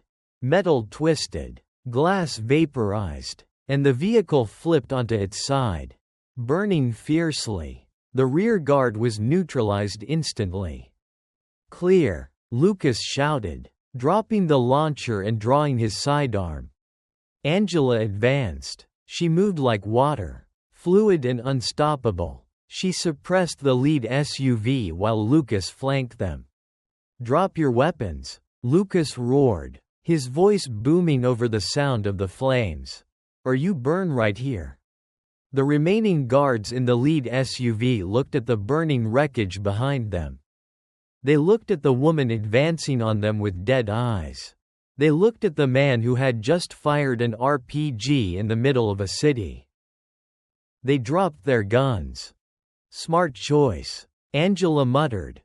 She moved to the armored van in the middle. The driver was locked inside, terrified. "Open it," Angela commanded, pointing her rifle at the driver's window. "Or I open it for you." The lock clicked. The side door slid open. Inside, sitting on stacks of cash wrapped in plastic, was a man in a suit. He held a briefcase to his chest, shaking like a leaf. "Please," he stammered. "I'm just the accountant. I'm just Arthur Sterling," Angela said, recognizing him from the file. "You're just the man who pays for the cages." She grabbed him by the lapels of his expensive suit and hauled him out onto the asphalt. She threw him to the ground. "Get the ledger," she yelled to Lucas. Lucas grabbed the briefcase. He checked the contents. "Got it. And the hard drive." Angela looked at the stacks of cash inside the van. "Millions." "Burn it," she said. Lucas pulled a thermite grenade from his vest. He pulled the pin and tossed it into the back of the armored van. "No," Sterling screamed. "Mr. Vane will kill me. That's $10 million. Tell Mr. Vane," Angela said, leaning down to whisper in Sterling's ear, "that his account is closed." The thermite ignited. It burned with a blinding white heat, melting through the cash, the floor of the van, and the chassis itself. Sirens wailed in the distance. "Real police this time. We have to move," Lucas said. 3 minutes until PD arrives." Angela zip-tied Sterling's hands to the bumper of the lead SUV. "Don't go anywhere, Arthur. The police will have some questions for you." They ran back to the Land Rover. Connor was still in the back seat, his face pressed against the glass, his eyes wide. He had watched the whole thing. The explosion, the shooting, the fire. Angela jumped into the passenger seat, slamming the door. "Everyone okay?" she asked, breathless. "I'm okay," Connor whispered. That was awesome." Angela looked at Lucas. He was grinning as he put the Land Rover into reverse.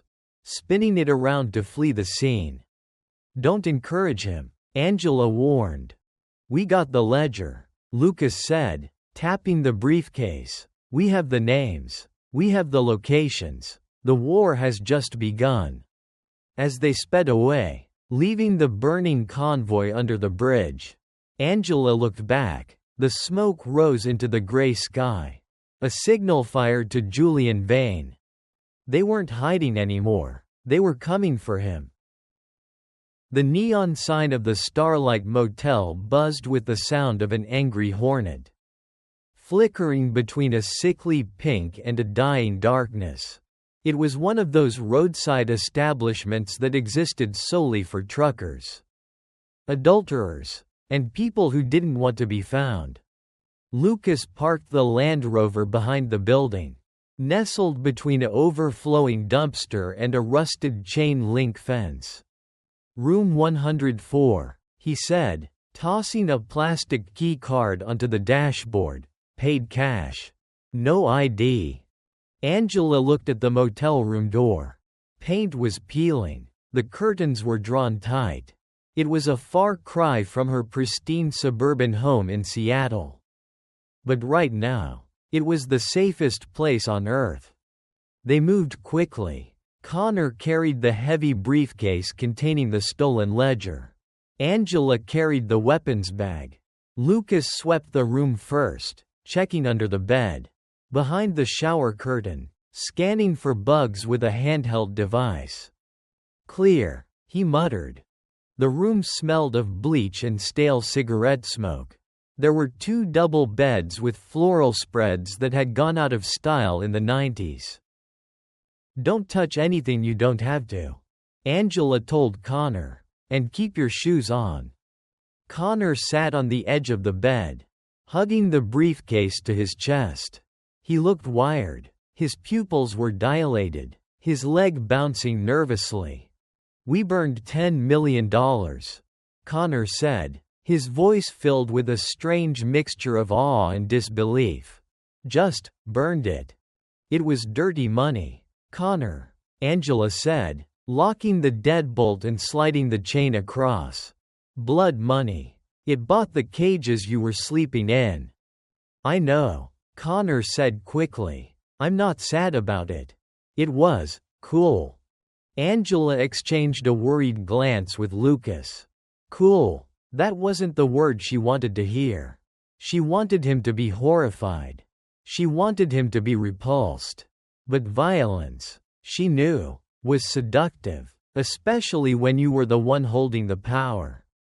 Lucas set up a command post on the wobbly round table by the window. He opened the stolen laptop, a high-end, military-grade machine protected by biometric encryption. "Can you crack it?" Angela asked, peeling off her tactical vest. Her shoulders ached. "Vane uses 256-bit AES encryption," Lucas said, cracking his knuckles. "Standard for corporate espionage. But he's arrogant. He thinks no one can touch him. Let's see if his password is as smart as his suit." He plugged in a flash drive containing a brute force decryption program he had written himself. The screen flooded with cascading lines of code. Green text scrolling too fast to read. "It'll take a few minutes," Lucas said, "if it doesn't trigger a kill switch."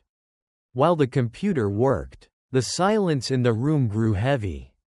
"We need to talk about what happens next," Angela said, keeping her voice low so Connor wouldn't hear, though she knew he was listening. "We have the ledger. We have the drive. We go to the FBI." Lucas laughed, a dry, humorless sound. "The FBI? Angela, half the names in that ledger probably are FBI. Vane has senators in his pocket. He has judges. If we walk into a field office, we'll never walk out."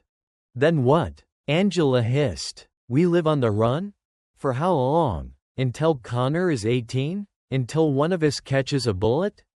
Until we cut off the head," Lucas said calmly. "Vane is the key. We expose him publicly. We dump this data onto the internet. WikiLeaks. The press. We make it impossible for them to bury it. Beep.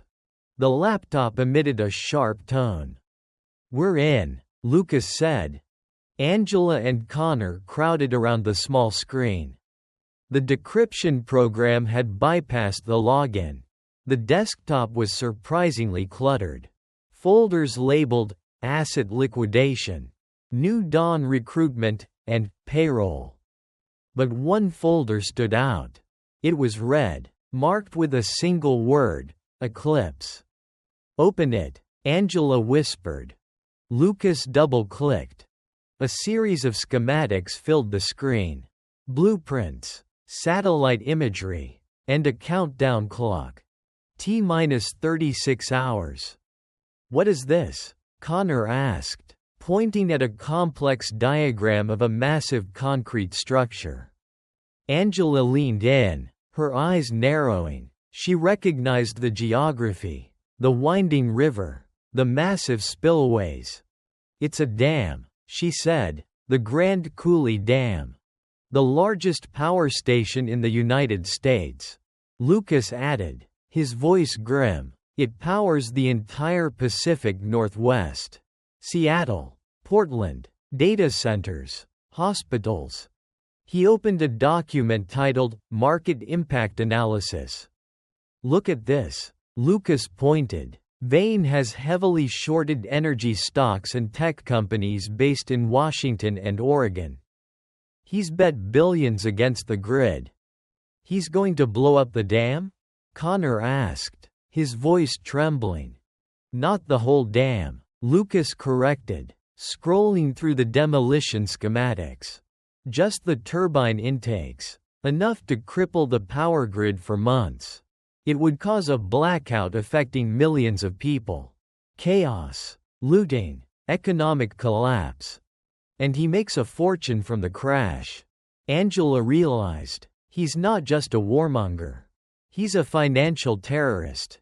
Wait, Lucas said, freezing the screen. Look at the deployment manifest. A list of names appeared. Or rather, call signs. Team Alpha, Team Bravo, Lead Asset, the Huntsman. Angela felt a chill run down her spine that had nothing to do with the drafty room. The Huntsman, she whispered. You know him? Lucas asked, looking at her pale face. I trained him, Angela said, before I left the agency. His name is Silas. He doesn't have a conscience.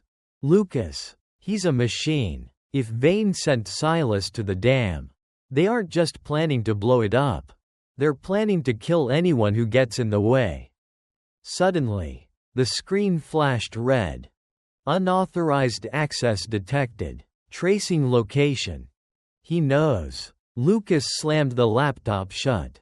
He knows we're here. The drive, Angela said. It had a beacon. We have to move. Lucas stood up, grabbing the weapons. Now. But it was too late.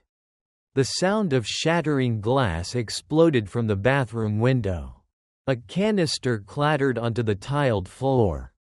Hiss. Gas. Lucas shouted. Masks. But they didn't have masks. White smoke billowed out of the bathroom, filling the small motel room instantly. It was tear gas, thick and choking. Angela grabbed Connor, shoving his face into his sweater. Don't breathe. Get to the door. She kicked the main door. Locked. Outside, heavy footsteps thudded on the pavement. Shadows moved across the window curtains.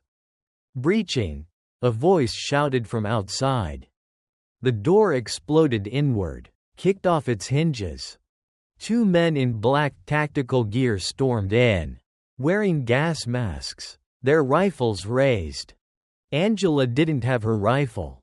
It was on the table. 5 feet away. She only had the knife on her belt. She didn't hesitate. She dove under the tear gas cloud, sliding across the carpet. She slashed at the legs of the first attacker. The blade found the gap between his boot and his shin guard. He screamed and went down. Lucas was already moving. He threw the heavy laptop like a frisbee. It struck the second attacker in the face mask, cracking the visor. Lucas tackled him, driving him back out the door onto the walkway. "Connor, the window!" Angela shouted, coughing violently, her eyes burning. She grabbed the fallen attacker's rifle. She stood up, firing blindly through the doorway to cover Lucas. More shots rang out from the parking lot. They were pinned down. "We can't go out the front," Lucas yelled, retreating back into the room, dragging the stunned attacker with him as a human shield. Bullets shredded the man's vest. "The bathroom," Angela pointed. "The window is small, but Connor can fit." "What about you?" Connor screamed, his face red, tears streaming from his eyes due to the gas. "We'll follow," Angela lied. "Go." She picked him up and threw him toward the bathroom. "Run to the woods. Wait for us at the rally point. Go." Connor scrambled through the broken bathroom window, cutting his hands on the glass, and disappeared into the night. Angela and Lucas were alone in the room. The gas was getting thicker. Their vision was blurring. "We need an exit," Lucas coughed, firing a burst through the wall. "The floor," Angela gasped. "Old construction. Crawl space." Lucas looked at the carpet. He pulled his combat knife and stabbed it into the floorboards. He ripped up the carpet. He stomped on the rotted wood near the heater. Crack. A hole opened up, dark, damp, and smelling of mold. "Ladies first," Lucas grinned, though blood was running down his forehead. Angela dropped into the hole. It was a crawl space, barely 2 feet high, running under the motel foundation. "Come on," she hissed. Lucas dropped in after her. Above them, boots stomped on the floorboards. Flashlight beams cut through the smoke. "Clear the room. Find them." Angela and Lucas crawled on their elbows through the mud and cobwebs. They could hear the voices of the kill team right above their heads. "They're gone, sir. Window is broken. Find the boy. If you find the boy, the parents will come." Angela froze. "Find the boy." She looked at Lucas in the darkness of the crawl space. Her eyes were no longer just the eyes of a soldier. They were the eyes of a mother wolf whose cub was being hunted. "They aren't going to find him," she whispered, her voice trembling with rage. "No," Lucas agreed, pulling a detonator from his pocket. "What is that?" "I left a parting gift on the bed," Lucas whispered. "The rest of the C4. He looked at Angela. "Cover your ears." He pressed the button. Boom. The floorboards above them disintegrated. The entire motel room, room 104, erupted upward. The shockwave slammed Angela into the dirt. Dust and debris rained down on them. The screams of the tactical team were cut short. Silence returned to the Starlight Motel, save for the crackling of fire and the distant wail of more sirens. "Move," Lucas said, coughing. "We have to get to Connor before the backup arrives." They crawled toward the daylight at the end of the foundation. They emerged into the cool night air behind the building, covered in mud, smelling of sulfur. 50 yards away, at the edge of the tree line, a small figure was waiting. "Connor." He ran to them. Angela caught him, burying her face in his neck. "I thought you died," Connor sobbed. "Not today," Angela said, looking back at the burning motel. "Not today." Lucas checked his watch. "The laptop is gone, but we saw the plans. We know the target. The Grand Coulee Dam," Angela said. 36 hours. We have to stop it." Connor said, pulling away. He looked at his mother. We have to go there. Angela looked at her son. He was covered in glass cuts. He had inhaled tear gas. He had watched men die. And yet, he wasn't asking to go home. He was asking to fight. Yes, Angela said, standing up and wiping the blood from her lip. We're going to the dam. And when we get there? Lucas asked, loading a fresh magazine into his pistol. Angela looked north, toward the invisible threat looming over the horizon. When we get there, she said, I'm going to kill the huntsman. The Grand Coulee Dam didn't look like a building.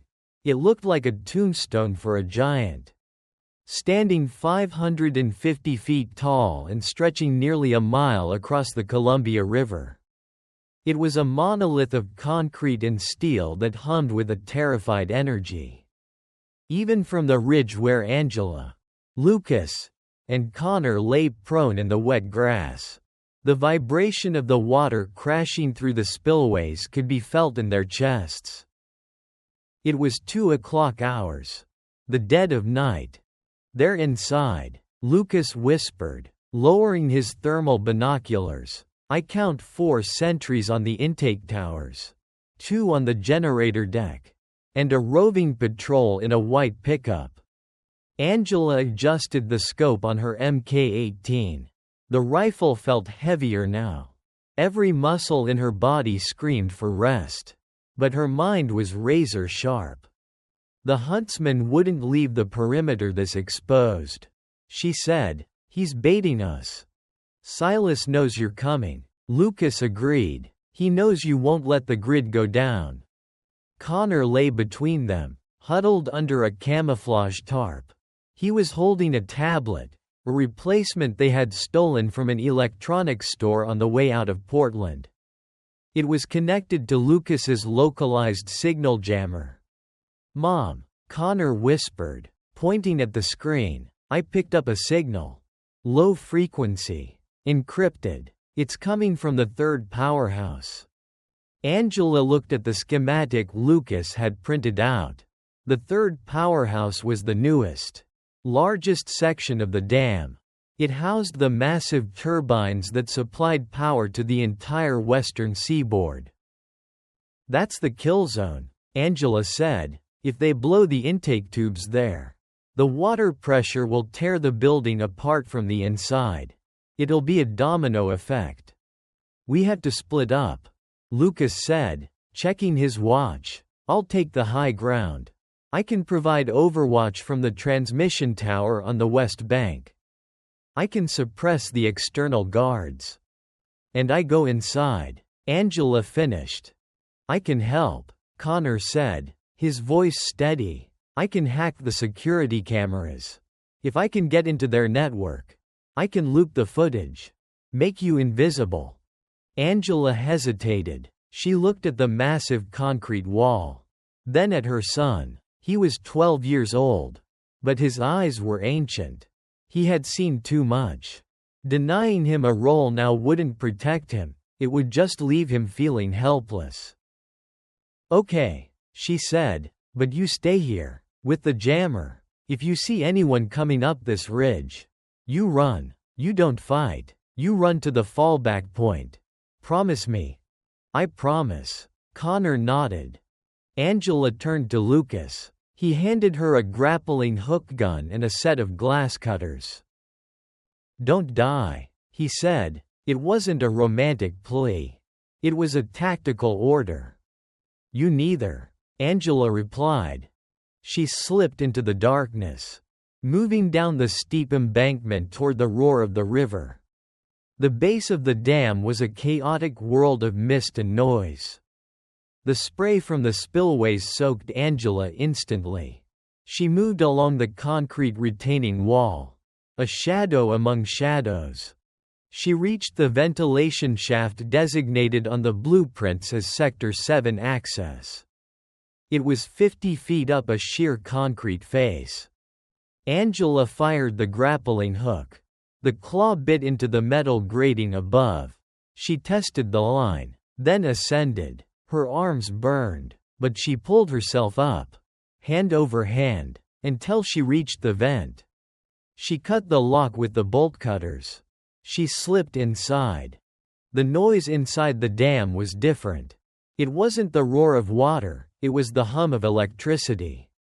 A low, throbbing drone that vibrated in her teeth. She dropped into a maintenance corridor.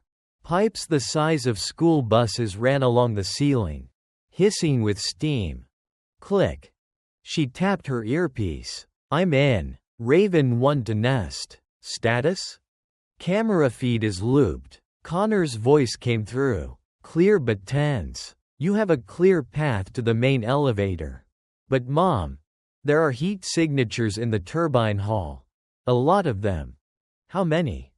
12, maybe 15. They aren't moving. They're waiting. Angela checked her magazine. 15. And Silas.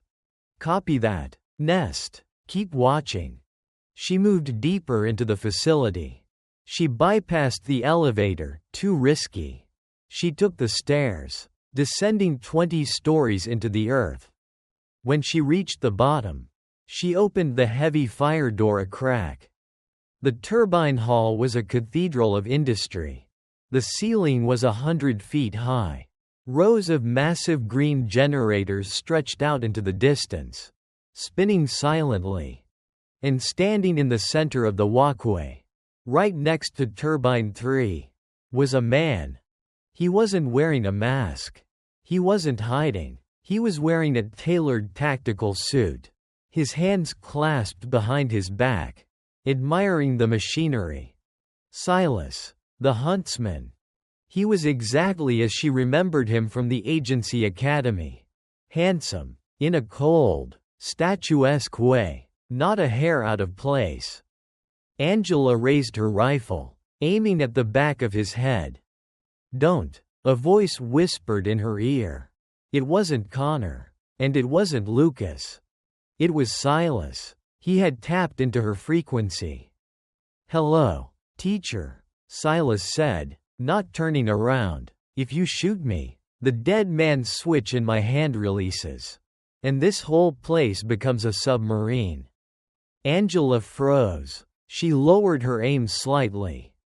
You're bluffing, she said into the comms. Am I? Silas turned slowly. He held up his left hand. A small detonator was taped to his palm. His thumb was depressed on the button. You taught me better than that. Always have insurance. Angela stepped out from the shadows. Her rifle trained on his chest. Why, Silas? She asked. You were the best student I ever had. You had a code. A code? Silas laughed, the sound echoing in the vast hall. The agency used us. Angela. They wound us up and pointed us at their enemies.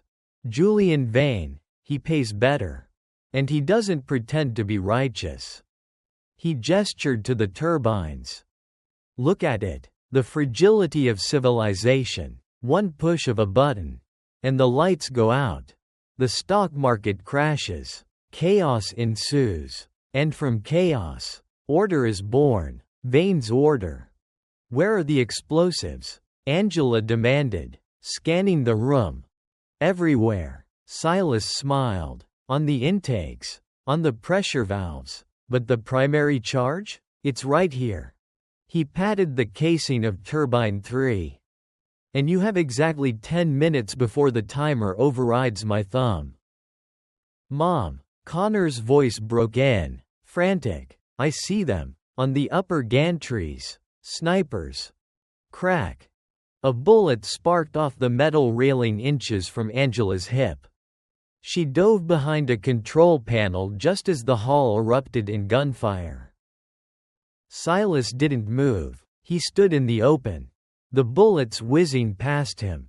Protected by his dead man's switch. He knew Angela couldn't risk returning fire if a stray bullet hit him and he dropped the detonator. Lucas. Angela screamed into the comms. I'm pinned. Upper gantries. East side. I see them. Lucas's voice was a growl. adjusting windage, sending it. Boom. Far outside, from the distant ridge, the heavy-caliber Barrett MRAD spoke. The glass of the high clear-story windows shattered. A sniper on the upper catwalk crumpled, falling over the railing and plummeting to the floor below. Boom. Another shot. Another sniper down. Nice shooting, Tex, Angela muttered. She popped up and fired a burst at the remaining mercenaries on the floor level. They scrambled for cover behind the generators. Kill her, Silas ordered calmly, still holding the button, but don't hit the turbine. Angela moved. She couldn't stay static. She sprinted down the walkway, sliding under pipes, using the massive machinery as cover. She needed to get close to Silas. She needed to disable that hand. Connor, she gasped, reloading on the run. Can you override the turbine controls? Can you shut them down? I can try. Connor stammered, but the encryption is really hard. Just do it. If the turbines stop spinning, the vibration stops, maybe the charges won't trigger. Working on it. Angela rounded a corner and came face to face with a mercenary. He raised a shotgun. She didn't have time to aim. She swung the butt of her rifle, smashing his jaw. He stumbled back. She drew her knife and finished it. She was 10 yards from Silas now. He was watching her, amusement in his eyes. He drew a pistol with his free hand. "Class is in session," he said, firing. Angela ducked. The bullet grazed her shoulder. Pain flared, hot and sharp. She returned fire, aiming for his legs. Silas danced back, moving with a fluid grace that mirrored her own. "You're getting slow, Angela," he taunted. "Domestic life has made you soft. Did you enjoy the cupcakes? The PTA meetings?" "I enjoyed." Angela gritted her teeth, flanking him, having something worth fighting for. "And now?" Silas asked. "Your son is watching you die." "My son," Angela said, checking her position, "is hacking your system." Suddenly, the hum of the turbines changed pitch. The high-pitched whine dropped to a low groan. The lights flickered. "What?" Silas looked at the control panel. "Impossible." "Now, Connor," Angela yelled. The massive emergency brakes on the turbines engaged. Screech. The sound of metal on metal was deafening. The entire floor shook violently. Silas stumbled. The vibration threw him off balance. Angela didn't hesitate. She dropped her rifle and sprinted. She tackled him. They hit the concrete hard. Silas tried to bring his gun up, but Angela slammed his wrist against the floor. The gun skittered away, but he still held the detonator in his left hand. "Let go," she screamed, grappling with him. Silas was stronger, younger. He drove a knee into her stomach. Angela gasped, air leaving her lungs. He headbutted her. Blood filled her mouth. He rolled on top of her, his hand squeezing her throat. "It's over, teacher," he hissed, his face inches from hers. "The timer is at 30 seconds. We both die here." Angela's vision swam. Black spots danced in her eyes. She looked at his left hand, the thumb still pressing the button. She couldn't overpower him. But she had one advantage. She knew him. She knew his arrogance. "Silas," she choked out, "you forgot. Lesson number 4. Silas frowned. "What?" "Always check your 6. Thwack. A single, suppressed shot rang out, not from outside, from inside the hall. Silas froze. His eyes went wide. A red bloom appeared on his shoulder, shattering the clavicle of his left arm, the arm holding the detonator. His nerve endings severed. His grip failed. The detonator slipped from his hand. Angela caught it before it hit the floor. She depressed the button instantly, holding the circuit open. Silas screamed in pain, rolling off her. Angela scrambled back, holding the detonator tight. She looked up toward the upper gantry. Standing there, holding one of the fallen mercenaries' rifles, was a small figure in an oversized wool sweater. Connor. He had disobeyed her. He had come inside. "I told you," Connor yelled, his voice cracking, "to run. I promised to run if I saw someone on the ridge." Connor yelled back, terrified but defiant, "I didn't see anyone on the ridge. So I came to help." Angela looked at her son. Then she looked at Silas, who was clutching his bleeding shoulder, laughing hysterically. "The boy," Silas cackled, "the boy is a killer too. It runs in the blood." Angela stood up. She walked over to Silas. She didn't kill him. She kicked him hard in the face, knocking him unconscious. "Tie him up," she said into the comms to Lucas. "We have the detonator. The threat is neutralized." "Copy that." Lucas's voice was filled with relief. "I'm coming down. But Angela, we have a problem." "What now?" "The timer on the wall," Lucas said. It wasn't connected to the detonator in his hand. That was just a failsafe. Angela looked at the digital display on the wall above Turbine 3. 015, 014. It's a hard line. Angela realized with horror. It's going to blow anyway. "Connor, get out," Angela screamed. "Run." "I can't stop it," Connor cried, looking at the tablet. "The code is locked." Angela looked at the massive charge strapped to the turbine housing. It was complex. 3 different colored wires. A mercury switch. She wasn't a bomb tech. "Lucas?" she asked. "I can't see it," Lucas said. "Red wire? Blue wire? It's a gamble. Angie." Angela looked at the detonator in her hand. Useless. She looked at the bomb. 10 seconds. She looked at Connor, standing on the gantry above. She looked at Silas, unconscious on the floor. And then she saw it. A manual override valve on the hydraulic pressure line for the turbine. If she couldn't stop the bomb, maybe she could direct the blast. "Get behind the blast shield," she yelled to Connor. Angela didn't run. She grabbed the manual wheel of the valve. It was hot. She pulled with all her strength. 5, 4. The valve groaned. A jet of high-pressure steam erupted, creating a barrier between the bomb and the outer wall of the dam. 3, 2.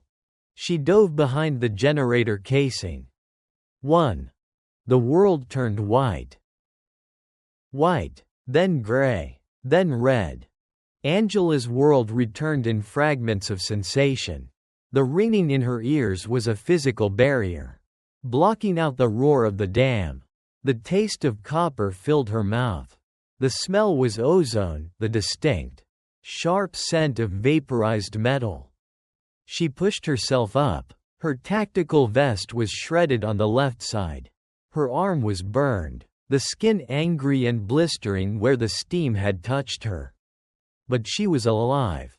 She looked at the turbine. Turbine 3 was gone. In its place was a twisted sculpture of blackened steel and hissing pipes. The manual valve she had pulled was bent at a 90-degree angle. The blast shield had held. Barely. "Connor!" Angela screamed, but she couldn't hear her own voice. She stumbled toward the gantry. Through the drifting smoke, a figure emerged. Lucas. He had rappelled down from the upper levels. He was carrying Connor in his arms. Angela's heart stopped. Lucas saw her panic and shook his head quickly.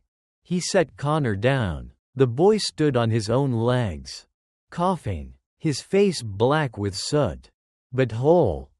Angela fell to her knees, pulling both of them into a fierce embrace. For a moment, amidst the wreckage of a billion-dollar facility, they were just a family huddled in the dark. The wall? Angela choked out, looking past them at the massive concrete face of the dam. It held. Lucas shouted over the noise of the emergency alarms. Structural integrity is compromised, but it's not breaching. The steam vent directed the blast outward. You saved the valley, Angie. Angela looked down at her hands. They were shaking, not from fear, but from the adrenaline crash. And him? She pointed to the spot where she had fought Silas. Silas was there, but he wasn't moving. The blast wave had thrown him against the far wall. He was slumped in a pile of debris, his tactical suit torn, his left arm, the one Angela had shot, hanging uselessly at his side. Lucas walked over, his pistol drawn. He kicked Silas's leg. Silas groaned. His eyes fluttered open. They were glassy, unfocused. You missed, Silas whispered, blood bubbling on his lips. The dam stands. Yeah, Lucas said, looming over him, and so do we. Angela walked over. She looked down at the man she had once trained. The prodigy, the huntsman. Now, he was just broken meat. Finish it, Silas rasped. Do it, or Vane will just send another. Angela raised her Mk-18.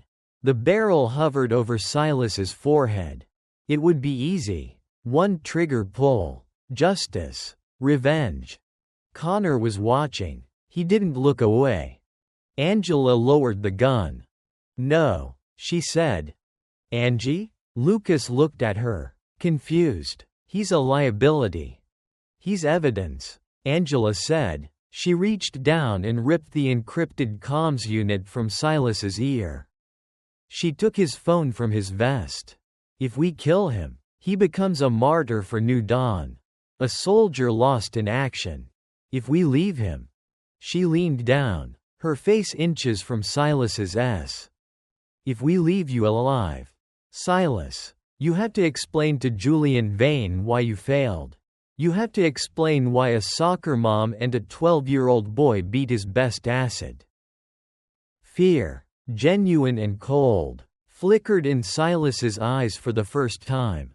To a man like Vane, failure was worse than death. Failure meant liquidation. You're cruel, teacher, Silas whispered. I learned from the best. Angela stood up. Let's move. The National Guard will be here in 10 minutes.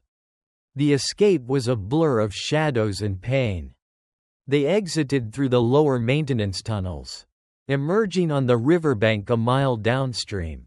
The Land Rover was waiting where Lucas had cached it. As they drove away, climbing the switchbacks out of the river valley, they saw the flashing lights of emergency vehicles flooding toward the dam. Helicopters chopped the air overhead, their searchlights sweeping the water. They didn't stop until they reached a truck-stop diner 2 hours east. Near the Idaho border. Lucas parked in the back.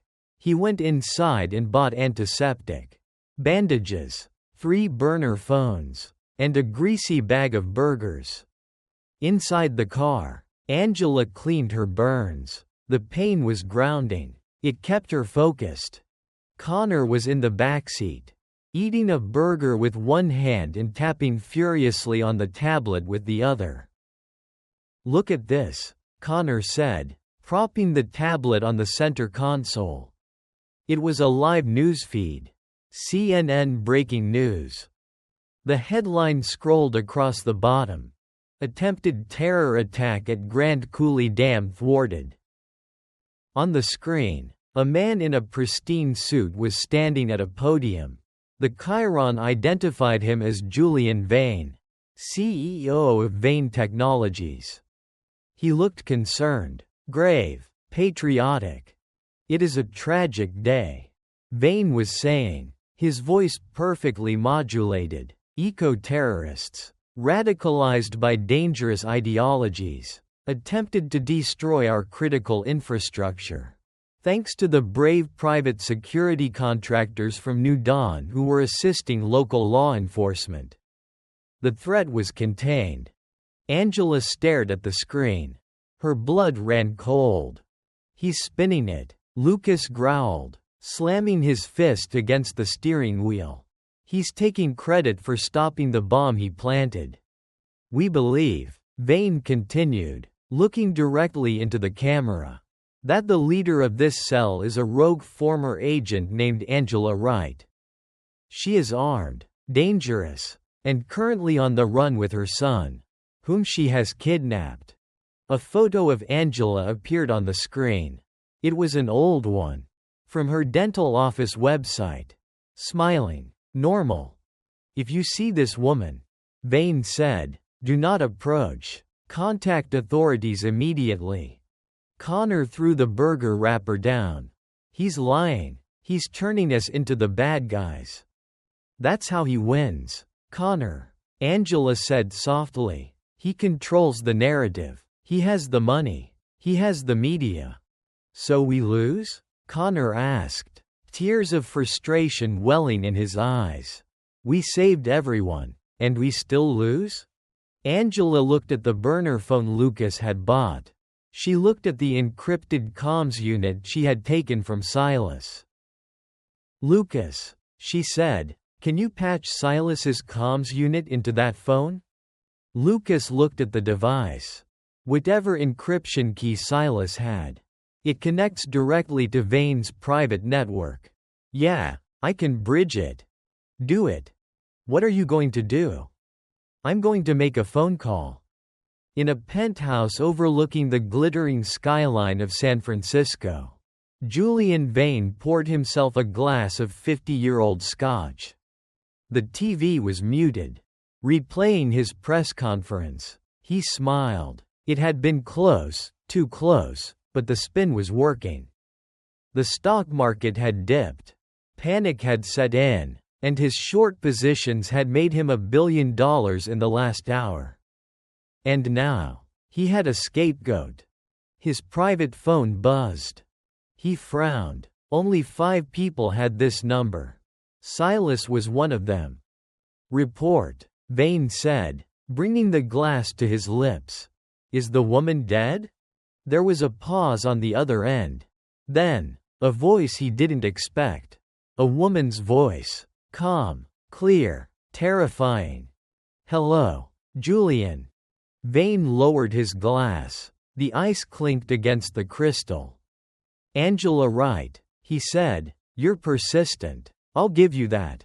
Silas is gone, Angela said. The dam is standing. Your blackout failed. A minor setback. Vane shrugged, walking to the window. The narrative is mine. Angela, you're the most wanted woman in America. Where will you go? Who will hide you? I have satellites that can read the date on a dime from orbit. I will find you. You're looking for a mother running with her child. Angela said, you're looking for a victim. Aren't you? No. Angela's voice dropped. I'm the person who has your ledger. I have the names of every politician you bought. I have the blueprints for Eclipse. And I have the recording of this call. Vane's grip tightened on the phone. You wouldn't dare release that. You'd burn your own leverage. I'm not going to release it. Angela said, not yet.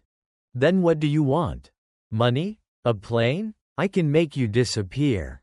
Angela, in a good way. A villa in Italy. A new identity for the boy. Angela laughed. It was a cold, sharp sound. I don't want your money. Julian, I want your fear. Excuse me? You sent wolves to my door. You put my son in a cage. You tried to burn down my world. She paused. Vane could hear the engine of a car revving in the background. I want you to look out that window. Julian, I want you to look at every shadow. Every passing car. Every face in the crowd. Because one day, when you least expect it, when you think you're safe in your ivory tower, I'm going to be there. Is that a threat? Vane sneered. No, Angela said, it's a promise. The line went dead. Vane stared at the phone. He looked out at the city lights. For the first time in 20 years, the scotch didn't warm him. He shivered. Back in the Land Rover, Angela tossed the burner phone out the window. It shattered on the highway asphalt. Did he buy it? Lucas asked. He's scared, Angela said, but he's arrogant. He won't stop. So where do we go? Connor asked from the back seat. Italy, like he said? Angela turned to look at her son. He was battered, bruised, and exhausted, but he was also stronger than she had ever imagined. No, Angela said, we aren't running anymore. She looked at Lucas. He nodded, understanding. There's a contact in D.C., Lucas said. An old friend at the post. If we give her the ledger, she can verify it, but we need to get it there in person.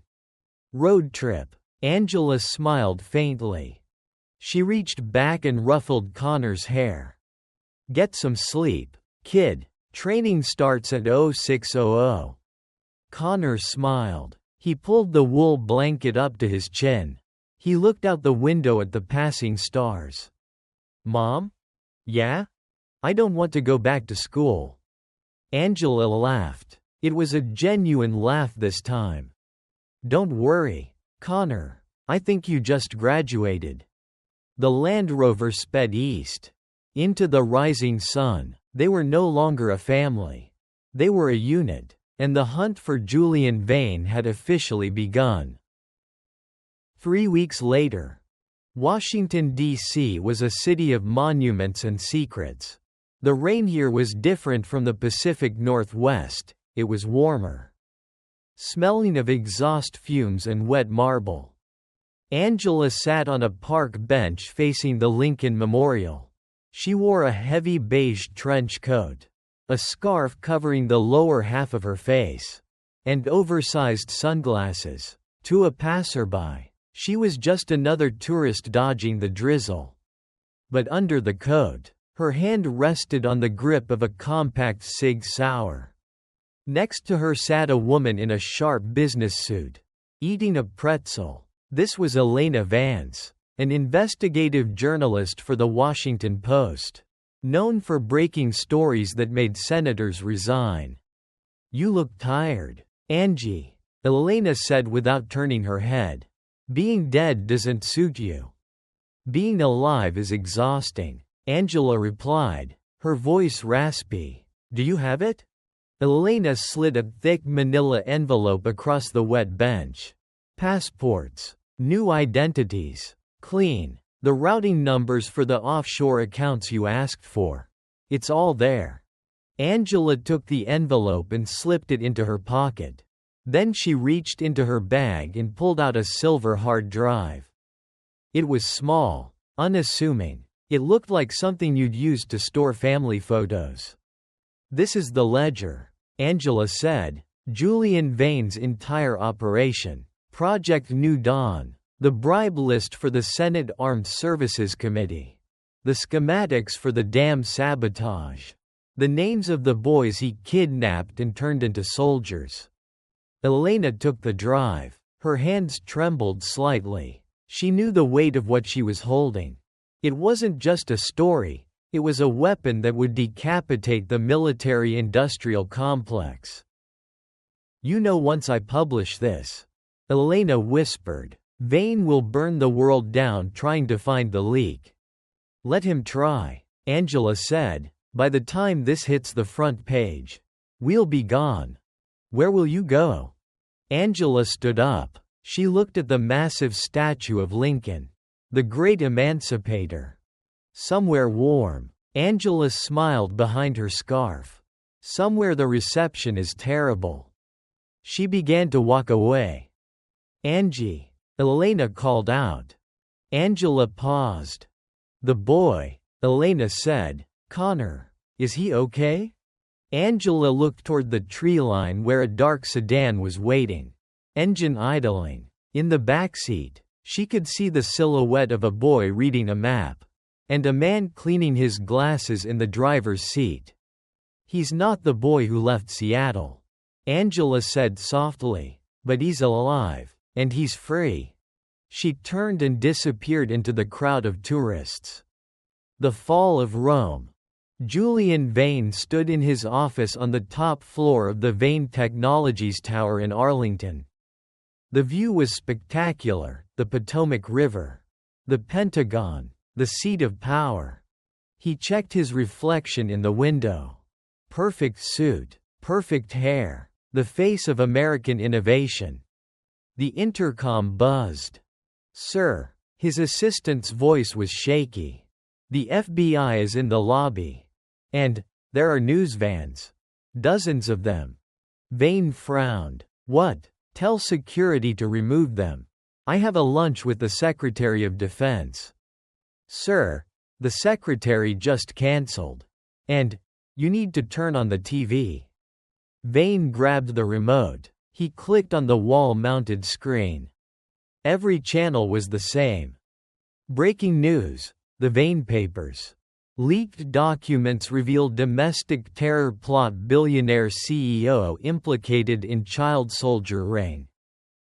Vane's glass of water slipped from his hand. It shattered on the floor, soaking his Italian leather shoes. On the screen, Elena Vance was being interviewed. She was holding up the ledger. She was reading names. His names. The evidence provided by an anonymous source confirms that Julian Vane orchestrated the attack on the Grand Coulee Dam to manipulate energy stocks. Furthermore, his educational camps have been identified as illegal paramilitary training grounds for minors. Vane backed away from the screen. His phone began to ring. Then his private line. Then the emergency line. It was a cacophony of doom. He ran to his desk. He opened the drawer where he kept his emergency passport and a stash of diamonds. He needed to get to the helipad. He needed to get to the Caymans. The door to his office exploded open. "FBI, show me your hands." A dozen agents in windbreakers poured into the room, weapons drawn. Vane froze. He looked at the window. For a second, he considered running for it, a final, fatal leap into the history books. But Julian Vane was a coward. He always had been. That's why he hired children to fight his wars. He raised his shaking hands. As the agents slammed him against the desk, cuffing him, his phone buzzed on the floor where he had dropped it. One of the agents picked it up to bag it as evidence. The screen lit up with a text message. It was from an unknown number. The message was simple. "Class dismissed." 6 months later. The Caribbean Sea was a sheet of turquoise glass. The sun was hot, white, and unforgiving. A 40-foot catamaran, named the Nomad, cut through the water, its white sails billowing in the trade winds. On the deck, a boy was fishing. He was taller now, leaner. His skin was bronzed by the sun, his hair bleached by the salt. He wore board shorts and a t-shirt that said, "Surf Jamaica." Connor Wright reeled in the line. A brightly colored mahi-mahi broke the surface. Thrashing. "Got one," he yelled. From the cockpit, Lucas Thorne emerged. He looked younger. The beard was trimmed, the dark circles under his eyes gone. He wasn't wearing body armor, he was wearing a linen shirt. Unbuttoned. "Nice catch, kid," Lucas said, grabbing a gaff hook. "That's dinner." They hauled the fish aboard. Connor handled the knife with practiced ease, dispatching the fish quickly and humanely. No hesitation, no tremor.